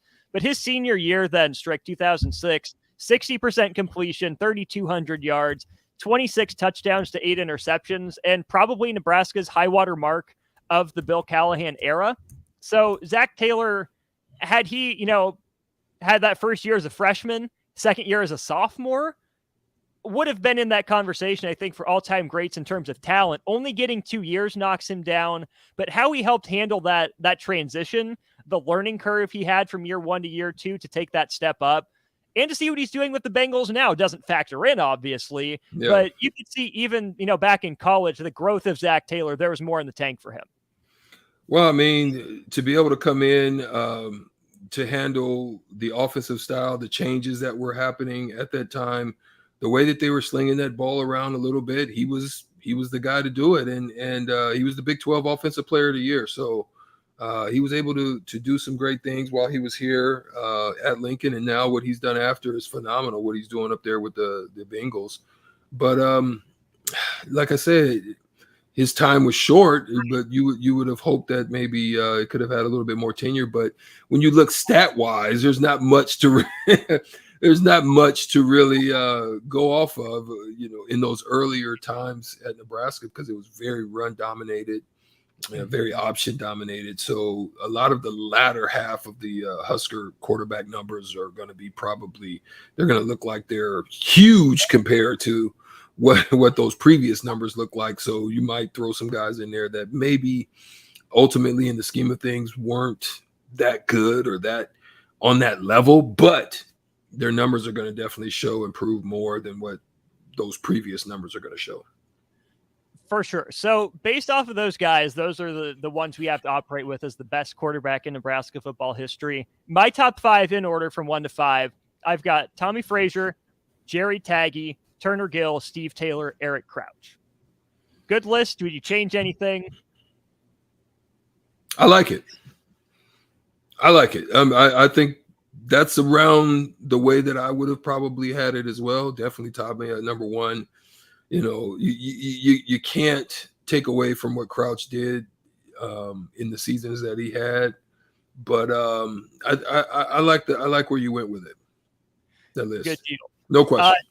Text line, comment section. Let us know who are your top 5 Husker quarterbacks in history. Again, it's going to be hard for you to make a case for anyone not already in the Nebraska Football Hall of Fame. So I'd say operate with that list of guys we just gave you. Let us know, 402-464-5685. Drop your top 5 Husker quarterbacks of all time list, either on the Sartor Heyman text line, call in Honda of Lincoln hotline, or again, leave a comment. We do see it. You're not just talking to yourself out there. Drop your top 5s and we'll see if we have any. We'll get to them after the break. If not, we're going to dive into some MLB dugout tantrums. Strick, we had 2 last night that resulted in different things being beat up and out of commission. I want to go through that. What goes into a good MLB dugout tantrum, and how do we have that in baseball, but not necessarily other sports, with an NFL locker room and NBA locker room being, out of the way? Baseballs are, in public right there. So we'll go through last night's dugout tantrums and dig into some more baseball mishaps, as it were, when we get back to On the Block. Tailored Landscapes is actively preparing for spring. Things like getting new tree orders, getting equipment ready, and training staff to serve you the best we can. If you haven't already planned, now is the perfect time to figure out a maintenance plan for your yard. We're on the brink of spring cleanups for all of our existing customers and have limited spots left. We trim trees and shrubs when needed and only mulch proper amounts. Give us a call today at 402-432-2572 to set up a meeting with one of our designers and get ready for Tailored Life's grand opening in Bennett. You know that feeling after a good, hearty meal? The worries of the world just slip away. Time slows down. Nothing but good times and good company. That's what you get with Mary Ellen's Food for the Soul. Mary Ellen's does food right, with a menu that includes smoked wings, pulled pork, brisket, catfish. And don't sleep on their sides: shrimp and grits, collard greens, baked beans. It's food that makes your heart happy. Mary Ellen's Food for the Soul, just east of 27th and Pineland. Let them fix you a plate.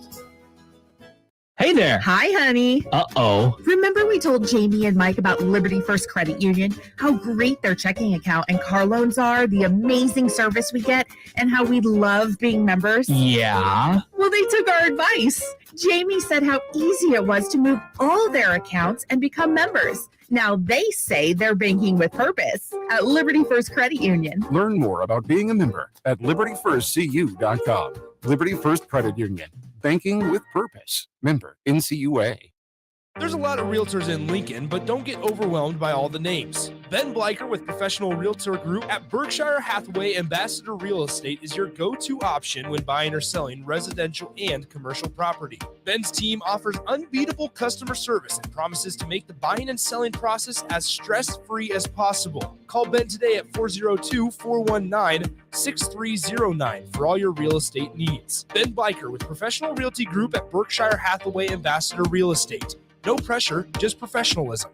Problem gambling affects more than the gambler. It affects spouses, children, extended family members, and friends. If you are a loved one who's struggling with addiction, contact Choices Treatment Center's helpline at 402-476-2300. That's 476-2300. Hi, it's Joel Norman, the voice of your Lincoln Stars hockey team. Tune in to 93.7 The Ticket every Tuesday night from 8 to 9 p.m. to hear the latest on the Stars with myself, head coach Rocky Russo, and special player guests. At first, I was really nervous and intimidated to buy a ring. I wasn't sure what I was getting into. My experience at Starter Heyman was very easy. I felt like I walked out of Starter Heyman with the ring that was going to make her go wow and say yes. I love my ring. It is so beautiful. I absolutely love my ring. I get compliments on it all the time. I always tell them Starter Heyman. Yeah, we would definitely recommend Starter Heyman. Yeah, it was great. We're definitely coming back. Sauter Heyman Jewelers, Lincoln and Grand Island. SauterHeyman.com.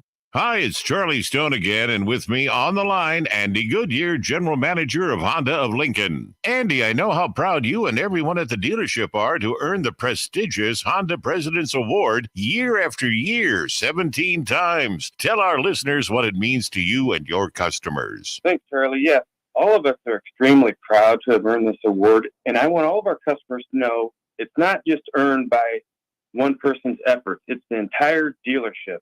Sales, parts, and our amazing service department. 17 times. Wow. How does that compare to other Honda dealers? This award is only given to the most elite dealerships that demonstrate excellence.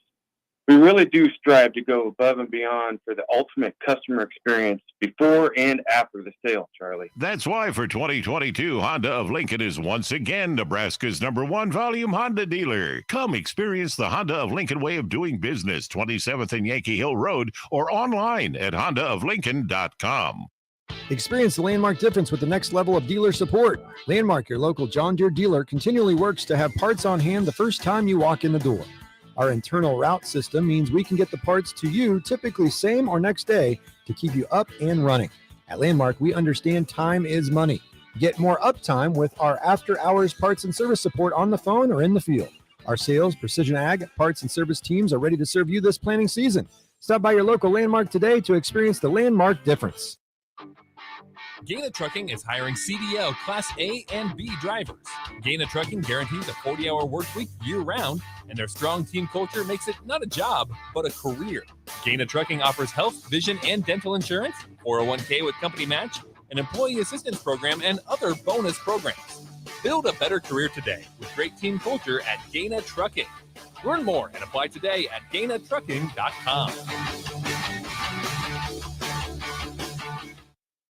The best way to learn about Southeast Community College is to visit, and you can check out our spaces before you visit in person with a virtual campus tour, an opportunity to see our campuses in Beatrice, Lincoln, and Milford as you learn about our programs and areas of study. There are virtual tours of our learning centers too. We can even take you on a personalized virtual tour. Learn more on our website, southeast.edu/visit SCC. SCC, your path to possible. Now back to On the Block with Strick and Austin on 93.7 The Ticket and theticketfm.com.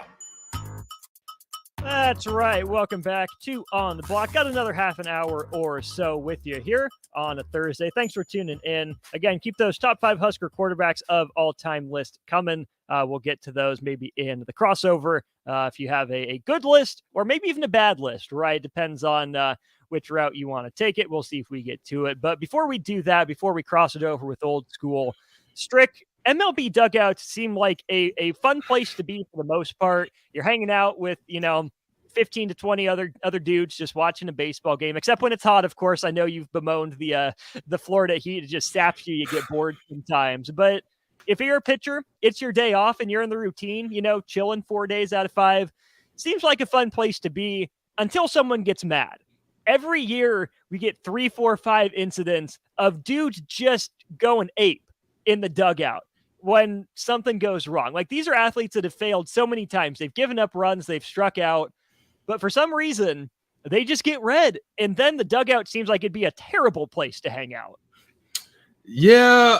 I've seen them, and they're frustrating. I'd probably venture to say that the Bo Jackson ones would probably be the ones that you need really clear some space, because Bo knows how to break a bat, and you just don't want it to break a bat when it's near you. You end up like Splinter on the Teenage Mutant Ninja Turtles with bat splints all up on you. So no, man, you can kind of understand it. I mean, they come in multiple ways. One, you can get them when you're having a drought, when you're just having a slump, a batting slump, where everything that you think you're doing, you're putting in the work, you're going to get extra swings in the cage, or you're doing one-on-one work with the batting coach, and it's just not working out. And it can become frustrating. So you come into those situations and boom, you could lose it after maybe a good at bat where you've got people in scoring position, and you need to make a big play, and you're right there. Guys are on second and third, and you don't make it happen. And it can be very frustrating. So you could end up blowing up. It can happen to a pitcher where you're giving a nice lead, 6-3 lead. You start off the inning, maybe get a bad call. Maybe the ump missed one that was borderline, and you thought you wanted it. Okay, you compose yourself. You get to the next one. Then you have a hit pitch or something. Now you put two guys on, and then a guy comes up and bam, knocks one out on you, and you can lose it. Those are situations where you can absolutely lose it. Bad call. You thought you made it. You got called out at home. There's all types of things that can blow up, whether you're on a win streak or lose streak, depending on the outcomes of something that you're involved in can cause you to blow up. But I just found it funny, and I found it interesting, the Tommy Cannell, just the stuff that they're saying, just how the fans are talking about that. Yeah. He didn't take too kindly to the fans. And all that, just all the funny little comments. I mean, the internet is undefeated. That's the crazy thing about it. The internet is always going to win, and those situations happen. But it's hard when you have other situations, for example, like Kelenics, where in frustration you blow up, and then you end up hurting the team because you break your leg or you do something. And the crazy thing about that, Austin, is it happens all the time. For example, it can happen in a celebratory way. You've seen situations, just look at what happened. I can't remember who it happened to, but in the baseball world, the World Baseball game, Edwin Diaz, yeah, where they're celebrating and boom, an injury. Now it costs you, some season time. So it can happen in basketball. You're going up and you jump to celebrate and hit and come down wrong. There's all types of things that can happen. It can happen in negative or it can happen in the positive. So that's what's kind of crazy about this. We saw both sides of the pitcher and the hitter with Conley, who walked a couple people and then gave up a ground rule double to score a run. And the Yankees were on a bit of a slide, so I wonder if there was some of that frustration boiling over. And Kelenic had it, 2 runners on in the 9th inning, and he struck out. So he's frustrated. Looking is the thing. On break ball. After you didn't took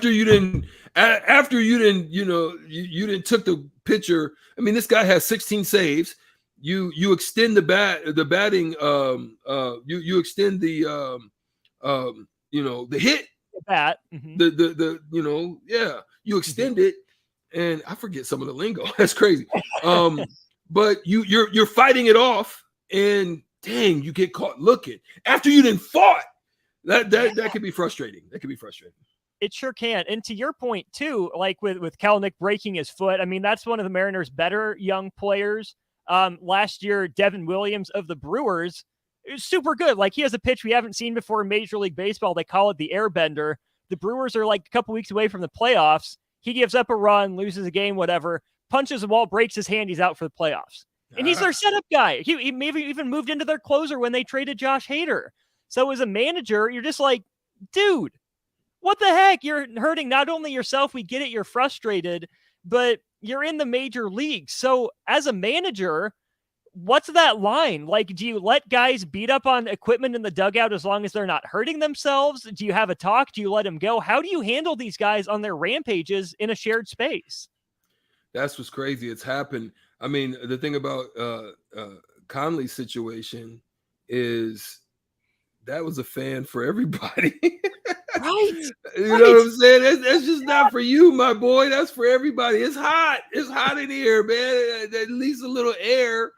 And, you know, those are the things we don't think about. And in the same manner, you know, we just don't think about those injuries. And, you know, you punch a board or you do something, and it's sad, but, you know, there's learning lessons out of it, right? The frustrations, that's not going to change anything. It's not going to make the count change. It's not going to make the score change. It's not going to make the game change.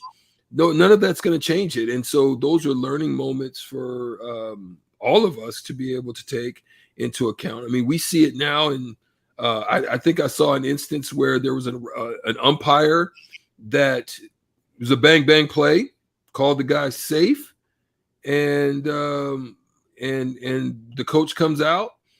He does something, kind of puts his finger in his face. Any ump would do, tosses him, and he pushed the guy. You know, just dropped him right there. And I mean, first, it's not only you individually as the person, but it's also going to be the kids see that, and what imprint that's going to put on the kids. Are they going to think that that's okay? You know, so it doesn't just affect you. Sometimes it also affects those around you. It absolutely does. And I'm glad you brought that up about, you know, the kids seeing and whatnot. I feel like we see and hear more about these when they happen in Major League Baseball. And, you know, NFL, we'll see guys get mad on the sideline, throw the tablet, whatever. But we don't see the same level of rage. You know, they're not taking a bat or taking their helmet to stuff nearly as often as baseball players do. But then you transition to basketball, right? You get your sideline tantrums, guys in a hissy fit, I'm sure, from time to time.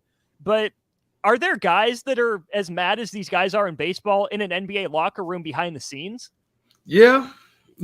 I've seen situations in playoff games. You got to remember though, too. I played with Ron Artest, aka Meta World Peace, and there were times in playoff games where coolers were tossed in the locker room and water was everywhere. And, you know, the boards were broken. And that comes sometimes with guys that are just super competitive and want to win, and just those frustrations just overflow. You've seen it happen on the sidelines. There's been times when guys have kicked, water coolers over. They've been kicked out and would do some wild things. You saw what happened with Malice in the Palace, how that escalated very quickly. It even happened to me walking out of the tunnel. I lost it. It was just something that happens where a fan threw a beer on me and I climbed up trying to go get it. Just a natural reaction. So sometimes those happen. I mean, you've seen guys kick balls into the stands out of frustration. Steph Curry threw his mouthpiece and ended up hitting a fan. There's some levels of frustration sometimes that can happen. And it can be costly, whether it be cost the team by way of the free throws and the possessions, or by you and something that happens that you're going to get suspended for. So, yeah, I mean, it happens in all sports. It can happen in hockey. It can happen in, like you say, in football. They'll come and slam helmets. I mean, you even see Myles Garrett, took the helmet and went to work on somebody in the game with no helmet on. That's serious assault in some instances, but, guys get frustrated and it can happen. There's another aspect of this that I think is important too, in that it can happen to anyone, right? We're all human. You get caught up in the moment competitively. Any one of us, with that much adrenaline, with that much juice flowing, I'm sure it's easier than we want to admit it is to get to that spot. So I'm willing to give guys a little grace, right? They're in a big moment. They strike out. Maybe there's something else going on in life off the field that we don't know. And that's the way that they choose to take out their emotions. Maybe not the best way to handle it, but we're all human. As long as you're not hurt, no one else is hurt, it's generally fine. Is there a line, though, Strick, where for some guys, it's not just that they're competitive, but they're pissy? They're a little, weak, and they just don't know how to handle their emotions better. Is there a line there between being competitive and not handling the moment well? I mean, that's it. It's just some of them are just real sensitive and prone to those type of tantrums. We don't know it, but you could maybe, those that do know him could probably say, yeah, I used to see him in the store and with his mom, and yeah, he used to be falling out all in the middle of the aisle because he didn't get the doggone big league chew, the bubble gum. You know, he's a baseball kid. He didn't get the big league chew. He wanted from his mom. He fell out all on the floor, and doggone mom had to drag him. I mean, there's all kinds of stuff that happens, man. He wanted a baseball, wiffle ball, and a bat, and you didn't get it, and he lost it. I remember, seeing it. There could be a lot of that, and that carries over. If you don't address that stuff when you're in Little League, if you don't manage and deal with those, they can end up escalating. Sometimes it's just, like you're saying, you got to understand, too, that they're people, right? And being people, you don't just deal with baseball, basketball, football issues. You deal with life. You could be dealing with stuff with your wife at home. Kids is wild, and kids maybe ran away, and there's things going on with that. A sick mother. There's just so many things that could be going on, and that can trigger it also. So we don't know what they're going through, what they're dealing with, what mental stress and strains that they have on their mind. So it's easy for us to judge in hindsight. It's easier for us to look and look down upon the situations too, but we also don't know what's going on. Because you saw in Kellenick's situation, the man was crying. I mean, there was a lot of remorse there, so it could have been something else that was going on top of the fact that he feels that he may have let his team down. Absolutely. All right, Strick, we're going to take a break and get back on radio. Royals and Tigers have wrapped up, so we'll wrap up on the block on the FM airwaves, and we'll cross it over, DP and J with Old School. We'll do that to wrap up on the block next. Repeat after me. I will not touch the fuse box. I will probably not touch the fuse box. Sip, do you remember what happened last time? Yeah, I remember. What happened? Half of the city block lost power. And? My chicken condo went haywire. That's right. The chickens ran wild. So what do we do instead? Call Joe at Ambition Electric and let him handle everything.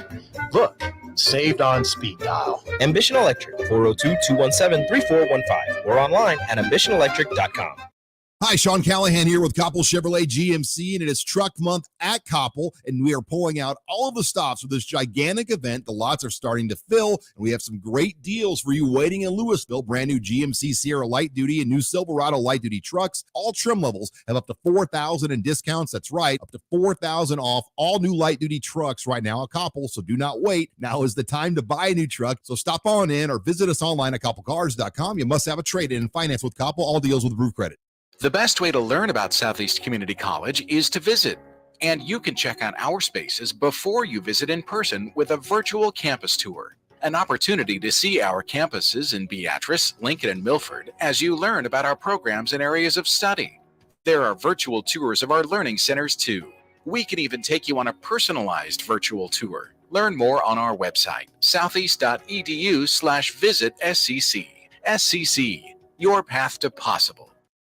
You finally finished your man cave in the basement. Brand new furniture, huge TV, and all of your collector's items. You're ready for football season. You were so excited until one bad rain and it is all ruined. Don't risk a flooded basement and countless dollars in damages when it can be avoided. Call John Henry's today for a free sump pump estimate for your home. 435-5555. John Henry's Plumbing. Nebco is hiring CDL drivers for Ready Mix Concrete, Husker Concrete, and Beatrice Concrete. Nebco offers great pay, medical, and retirement benefits, paid time off, and we pay for CDL training. Apply today to earn an average total compensation of $50,000 to $60,000 your first year driving. From Nebco's beginnings in 1908, it's the employees that have formed the company's solid foundation. Start your career today. Visit nebcoinc.com. That's NEBCOINC.com. Guys, when I first started with Farrell's Extreme Body Shaping, I weighed in at over 300 pounds. Now, less than a year later, I'm under 200 pounds for the first time since high school. I'm stronger, I'm healthier, and it all began with the Farrell's 10-Week Challenge. 10 weeks of kickboxing, strength training, and guided nutrition coaching to help you reach your fitness goals. Their next 10-week challenge begins on April 8th. If you're wanting to change your life like I have, head to theticketfm.com and click on Enroll Now on the homepage. Plus, get a promo code for a discount just for ticket listeners. Farrell's Extreme Body Shaping. Attention all Wings fans. 89-cent wings are back on Tuesdays at Buffalo Wings and Rings in Lincoln. Enjoy the best wings in town for boneless or traditional at a price that makes the whole family happy. And now at the Williamsburg Village Wings and Rings, you can enjoy $1.50 tall boys in Bud Light, Coors Light, Busch Light, and Michelob Ultra every day after 7 p.m. and all day on Sundays. Get to Wings and Rings today and make sure to stop by on Tuesdays for 89-cent wings. If you're in Lincoln, Waverly, or the surrounding area, listen up. Select Plumbing gets it right the first time on a variety of issues for your home and business, including general plumbing, water heaters, faucet and fixture repair, underground sewer and water repairs, backflow testing, and more. Keep your property free from leaks and other issues. Call today for a free estimate at 402-560-6197. Plus, they're hiring service plumbers. If you're in Lincoln, Waverly, or the surrounding area, contact Select Plumbing to inquire at 402-560-6197. Now back to On the Block with Strick and Austin on 93.7 The Ticket and theticketfm.com. That's right. We are back and on your radio dial. 93.7 is back in our control. Tigers beat the Royals 3-0. Not a lot going for Kansas City today. Only a few hits. Couple of them doubles. MJ Melendez and Kyle Isbell. Yeah, only 4 hits for the Royals, the official total. Day off for Bobby Witt Jr., not in the lineup. But yeah, 2 doubles for the Royals, 0 for 4 with runners in scoring position. Zach Greinke suffers the loss in his return from the injured list. 3-0 Tigers over the Royals. We'll get to that and more. But we are again back on the radio airwaves as we welcome Eric Strickland back in and boss man DP. A lot going on in sports today. In general, we went over the Nebraska Football Hall of Fame quarterbacks list. Strick, a little update on the Northwestern situation here. Nothing more in terms of lawsuits, but what Northwestern is trying to do is hire like a special assistant, special advisor to the head coach. They've reached out to a couple guys, including Skip Holtz and Dave Wannstedt, to help out, I guess, David Braun, the defensive coordinator, in his role as the interim coach. Do you think that's a good, smart move for Northwestern to make, to try to bring someone in to kind of come alongside the interim coach? DP would definitely have a better thought on this than I would, but I would say that it's the pressures. Like, I think everybody would say that he's probably capable, right? But it's a huge leap to go from where he was to where he's at, and to be thrust into the position before he's even fully had an opportunity to acclimate himself and to understand the changes, the nuances, because you're working at a whole different scale than where you were there. You know, you're working on a whole different budget. You're working with a whole bunch of different individuals that in the community. And I mean, it's just so much bigger. And to have somebody who has dealt with it, been there professionally as well as at the college, you know, to have that as a bouncing, a sounding board, or to be able to hear and to learn from, I'm okay with that. DP, where do you fall with it? I always have to wear different hats in it. Doing the administrative thing, the executive thing, and sometimes changing coaches. The requirement is that you to clean up. Sometimes it's a different operation. Sometimes it's a different voice. Sometimes it's an entirely new direction. And so you have to be clear with what Northwestern wants to be. I've said it. I'll keep saying it. Northwestern has to make a statement on who they really are, or who they really want people to think they are. And there's a difference. But people ultimately make a statement about whenever there's a change of leadership about what we want the next leader to be, and then asking one greater question: why? Like, why is this? Why are you doing it? Why is it necessary? How did you get here? And then for a coach, good coaches don't care. Quite frankly, I don't care. Pay is usually a thing that other folks, rich folks, get to worry about. Poor folks want the job.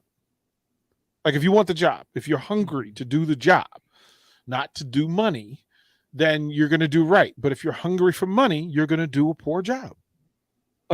whatever your reason for choosing the position. That's good, DP. That's good.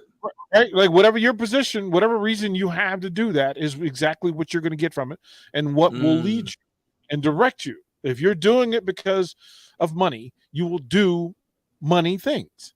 If you're doing it because you want this program or this organization to do better at what it's supposed to be good at. Now, again, Northwestern has to say, are we a scholar athlete university? Right?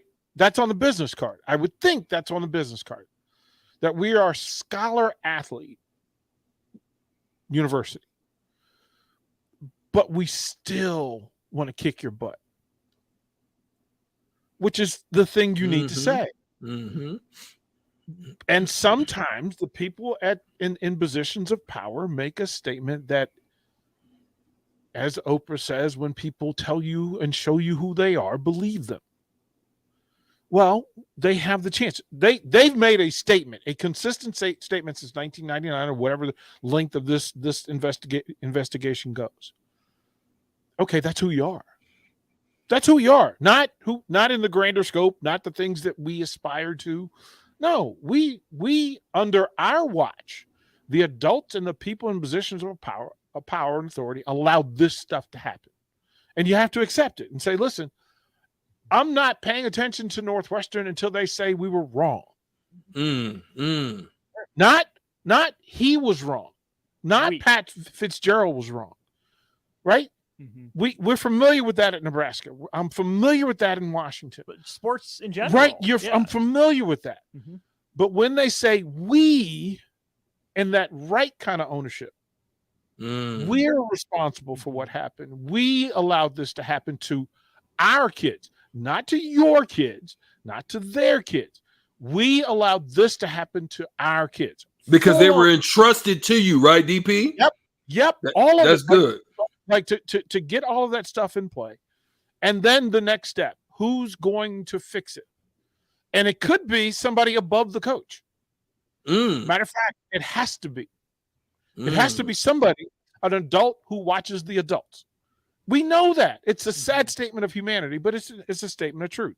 So who's going to watch that? What are the rules that they're going to be in play? Because there are rules, the rules that currently exist in the Big Ten and Northwestern's athletic department and the university itself weren't good enough. Not even close to good enough. They weren't good enough. Now, are you going to tell me that you're going to change for the better? It's good that you're taking a step, but we're smarter now enough in this game that we're in called media and journalism to ask, what step are you taking in what direction? If it's not forward and up, it's not good enough. Are you trying to be better? Like, I would love to hear Northwestern say, again, we will be better at all of this. And then the coach will have to swing up. A new coach has to swing up. You have to have some venom and friction for the people in positions of power because they just let the last person in your job fail. They just let him. They allowed him to fail. Just like with coaches, administrators, you either coach it or allow it. So, Northwestern, you allowed your coach to fail. You allowed your students to fail. Think about this. Northwestern allowed its entire football coaching staff to fail the university. Why? And if I'm wait, pause. I want to stay on that point real quick before you move on with that. DP, because here's the killer about it. This is why what you said is so important. It has to happen on that level that you just expressed it. It has to be a holistic discussion and admission, because it's not just in football. It's in other programs. So it's multiple programs that this has now come forth. So therefore, it's not just a football problem. It's a program problem as a whole. It's a university problem. Yes, it's a universal problem in the recruiting of the student athletes, in the hiring of coaches, in two of the top 4 prominent programs in the athletic department of University of Nebraska. I mean, University of Northwestern University. Let me just make sure I say it right so they don't get upset. But you failed at hiring people ad infinitum. You failed at the offensive coordinator, defense coordinator, because in hiring them, you hired people who would not stand up for what you said you stand up for.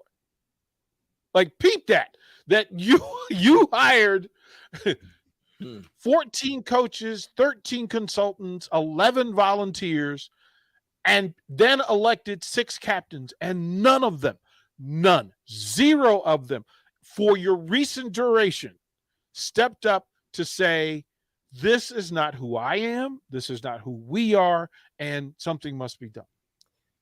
To that point about the leadership and the shortcomings, they, again, what Pat Fitzgerald allowed in his locker room, again, didn't know, we may never know. But clearly something was going on. Administration had at least some sort of a chance to stop it, and they didn't. So administration let Pat Fitzgerald down by not holding his feet to the fire, and he's one of them. He's supposed to be the best of them, right? If they're not taking care of their own, if they're letting one of their own, their most beloved, ruin his own reputation like that, like Pat Fitzgerald will probably coach again, but his reputation is never going to be the same.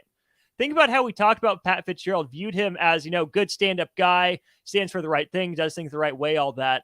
Northwestern let one of their own most beloved ruin his own reputation that way. If I'm a coach coming in from the outside, how am I supposed to trust an athletic director or president to give me anywhere near that level of support, and they let him trip all over himself? How do I know they have my back? Straight, bro. Like, them offering you good money to come in and coach now, you got to question all of it. Facts. Absolutely. but there's something that you said earlier too, DP, that spoke volumes to me, is when you said the thing you will do, it depends on what you're looking for, whether it be money or whether it be to actually affect change in whatever the program is. And I was reminded of that. Like, there was a period of time when I was coaching, and I spoke to one of the staffs, and I can't remember if it was Doc or if it was Tim. And I told him these specific words. I said, listen, I will do what those other coaches are doing for half of what you're paying them. Because to me, it wasn't about the money. To me, it was about the program. It was about the change. It was about seeing it come back again. And I was willing to put in the work and the time and the effort. So you're right, because that is a determination of where you're going to apply the best of who you are and to where you're going to do it. Let's pause 10 seconds for ID. We'll wrap it up after that. This is Lincoln's home for sports talk on the FM dial. The home of Kansas City Royals baseball. KNTK FM Firth, 93.7 The Ticket. DP, anything to add to what Strick was just saying? Yeah, it's that thing. Like, it leads into sport, and it leads into the games we play, and why fans are in it. Because, well, see, and I have to be careful, because let's Nebraskaize this conversation. That Husker fans, there is a split in Husker fans, in that there is a large faction that simply want to win and don't care about the young people's mental health. They don't care about the bottom line, the money. Like, they don't just win. How many are under W? How many are under L? That's it. Win. Don't care where the kids are from. Don't care what the kids are going through. Win. Then there are those that only care about the student athletes, that only care that the best young people are in the best situation and have the best experience. Then there are those that only care about the money, right? And that's a smaller percentage, but that's a more powerful group that work from the bottom line, and they move that way, that they want ownership rather than result production product. They want access. They want to be seen, shown, known, etc. Then everybody else has to fall in line with what pulls them in one direction of the four, and then you move. That's what moves the crowd. And then people are being chosen to operate within those spaces. Now, in a perfect world, you have somebody from each group in positions of equal power to make sure that there is Checks and balance. balances. Yep, Mm-hmm. checks and balances. Except power doesn't want checks and balances. Power wants power. So we know what that ultimately is. Corrupts. That's the quote. Absolute power corrupts absolutely. Mm-hmm. And so you have to make that decision. Northwestern is in a situation where they now have to not only identify themselves, but then re-identify themselves. Right? Because you're going to tell me the GPS of life never lies. It tells you where you are, which is a story of how we got here, what condition we're in, how long we've been there, and then where we're going. And then ultimately the most important thing is what you're going to do next. That's just the thing. We've seen what Northwestern was, what Northwestern's become. That's what they are, but it doesn't have to be where they're stuck, right? You don't have to get your mail there. You do not have to get your mail there. It's where you currently reside, but you can get up and leave, and you can choose to be in a better situation or a worse situation. And we don't know until they tell us, and then more importantly, show us. Time and time again. Yep. We are who we are, bro. That we are. Jay, welcome in. What's coming up on Old School? What's happening? What's up? Is that Stricky? That's Stricky. There you know is. him. Look at him, ladies and gentlemen. Look at little Strick. But yeah, Northwestern, man. I think it's man. I watched old boy in that press conference. Man, listen, man. Hey, if you got to read off a paper that your lawyer written, I got to question that, man. I'm not trying to minimize it, and I'm not trying to be like callous or anything like that. But the things that you said, like from your statement, that obviously you had not rehearsed, like you had not read it. So obviously, from being in those situations, that lets me know they said, get up here and read this. Okay. Mm-hmm. So you're going up and down, and DP knows from public speaking, and Strick knows as well. It'd be very hard for me to get up there and not have explicitives, words or swear words when I'm addressing those issues. Right? Because you don't need to pull any punches. No. People's imagination is already ran so far. So that would just go right along with it. And so then that just makes me question, like, what was you thinking? Like, what, like, where were you thinking? Well, it's not, I wouldn't say, what were you thinking? What took you so long? That's what I would want to ask. I want to ask two people two things. And I don't even really need to ask these dudes, right? Because somehow it feels like they, a group text started real quickly, after the first guy, when the first guy jumped out of there, I think a group text, I think guys started, hey, how you doing? Remember? Don't you remember this, and this? I still want to know where these 8 to 10 dudes are. Because I read the thing today where they said it was a bunch of linemen. Mm-hmm. Okay, I'm assuming offensive line. I'm assuming, right? But the article said just naked fat guys do naked fat guy stuff. Right. That's what the article said. But they didn't even try. They didn't even try, Jay. Here's the other part. I would say of the 8 to 10, you know why you haven't heard from them? Because they cleaned their phones. They restarted their phones. Well, I don't need to. I don't really care. But hold on. I don't really care about the phones. I'm not asking to see your phones. The evidence is already there. They already did an investigation. Yeah, but that's you being a smart person going. I want to talk to you. I want to. So if you say John Jones or whoever, John, Lewis, whatever, whoever played there, I'm gonna find you. You investigate, like you guys. The student newspaper did an investigative report, right? So they talked to numerous people. They somehow found the people they need to talk to. Find them people. Don't tell me that you can only find the people that you can that sells the story and get you kudos, and they want to put you up for a Nobel Prize. Find the people that started this stuff. Interview them as well, because they need to be held actually as accountable as the coaches, because they're in more proximity and closer to their teammates. You are violent when Strick knows this. When you're in a locker room, okay, that means you have violated humane trust with them. Do you get what I'm saying? That ain't got nothing to do with the coaches. Now, if the coaches walk through and seeing it, then the coach needs then you deal with the coaches, or somebody brought it to the coaches. But these are dudes that have been on this team for quite some time, because old boy was there in 2013. So now you're talking about over a decade. See, I thought it coincided with them starting to have a downfall. COVID year, you could just say, okay, you got lucky. So before that, well, I want to know how these dudes were doing it, and you was winning 10 games. I want to know how you're doing it and continue to get to the Big Ten championship, even though you didn't beat Ohio State or whatever. You know what I mean? I want to know how you were doing that and having Craig Newsome, first-round pick, Skoronski, and old boy out at San Diego, first-round pick, two of the best tackles to come out in the last 5 years. Slater. The running backs, and Patty Fisher, and the defense. I mean, you've had some guys in there with some strong personalities. So how was it? I just like that. Just say, have a nice little podcast. Like, what was you thinking? Sometimes sometimes your wins cover some nonsense too.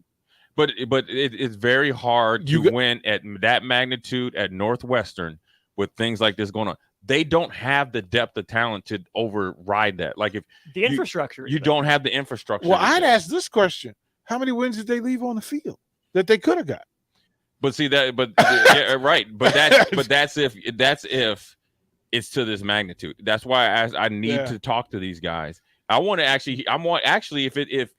8 guys that they got in their group text, the guys that were up there yesterday. Well, if that's not the case, you would want to defend yourself, because eventually your name's gonna come out somewhere. Some names are gonna come out somewhere or somehow. So you want to combat that. We're gonna send Jay Foreman to Evanston. Jay Foreman Investment. CSI. There it is. CSI. It's gonna be like, what's it? Catch a Northwestern. And a J will be hiding out of the refrigerator, right? Jay is hiding. Jay is presenting himself as a bag man. Northwestern. I would have to shave my beard to be like, that's the oldest recruit. I'd have to shave my head. Getting shaped. You snuck in the line that one time. Right. Oh man. But see, here's the problem. I don't move it. I got some hands, but these little young dudes are strong. Yeah. If they did that to me, they coming up missing. So you wouldn't know who they were. I'm like, oh yeah, they over there, and they in the over there on Michigan Avenue. Michigan. Everybody. I tell them everybody. Oh, that's what they'll do. What their bodies would be. Hey, DP, it'd be like Bernie Mac jumping up and down. He did it, Your Honor. 2 times on Sunday. Hey, I'll be Dexter them cats. Oh man. You know, Dexter. They be out. Come up missing. They be in Lake Michigan. I'm like, yeah, you gotta go 5 miles out, and then you gotta look to the right and see the pier. Yep. Or you only can see it when it's pure sunlight. So I tell them to go out there in the wintertime. You can't see it. Oh man, good stuff on the block. DP and Jay got Old School coming up. He's Eric Strickland on the road back tomorrow. I'm Austin Norman. Old School, 93.7 The Ticket. Next.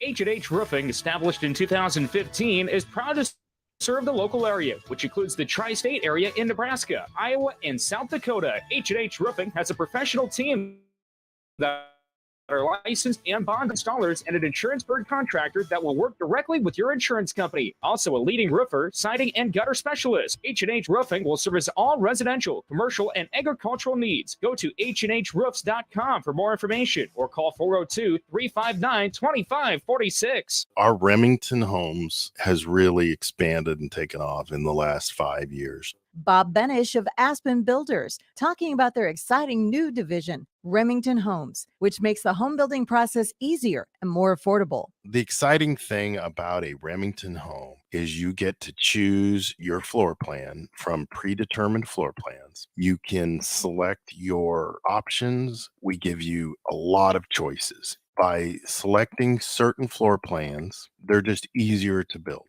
And you couple that with our great lot selection in all different areas. People do not want to be married to their house payment. They want to get a nice house with nice finishes in a great area for an affordable price. And that's what Remington Homes are all about.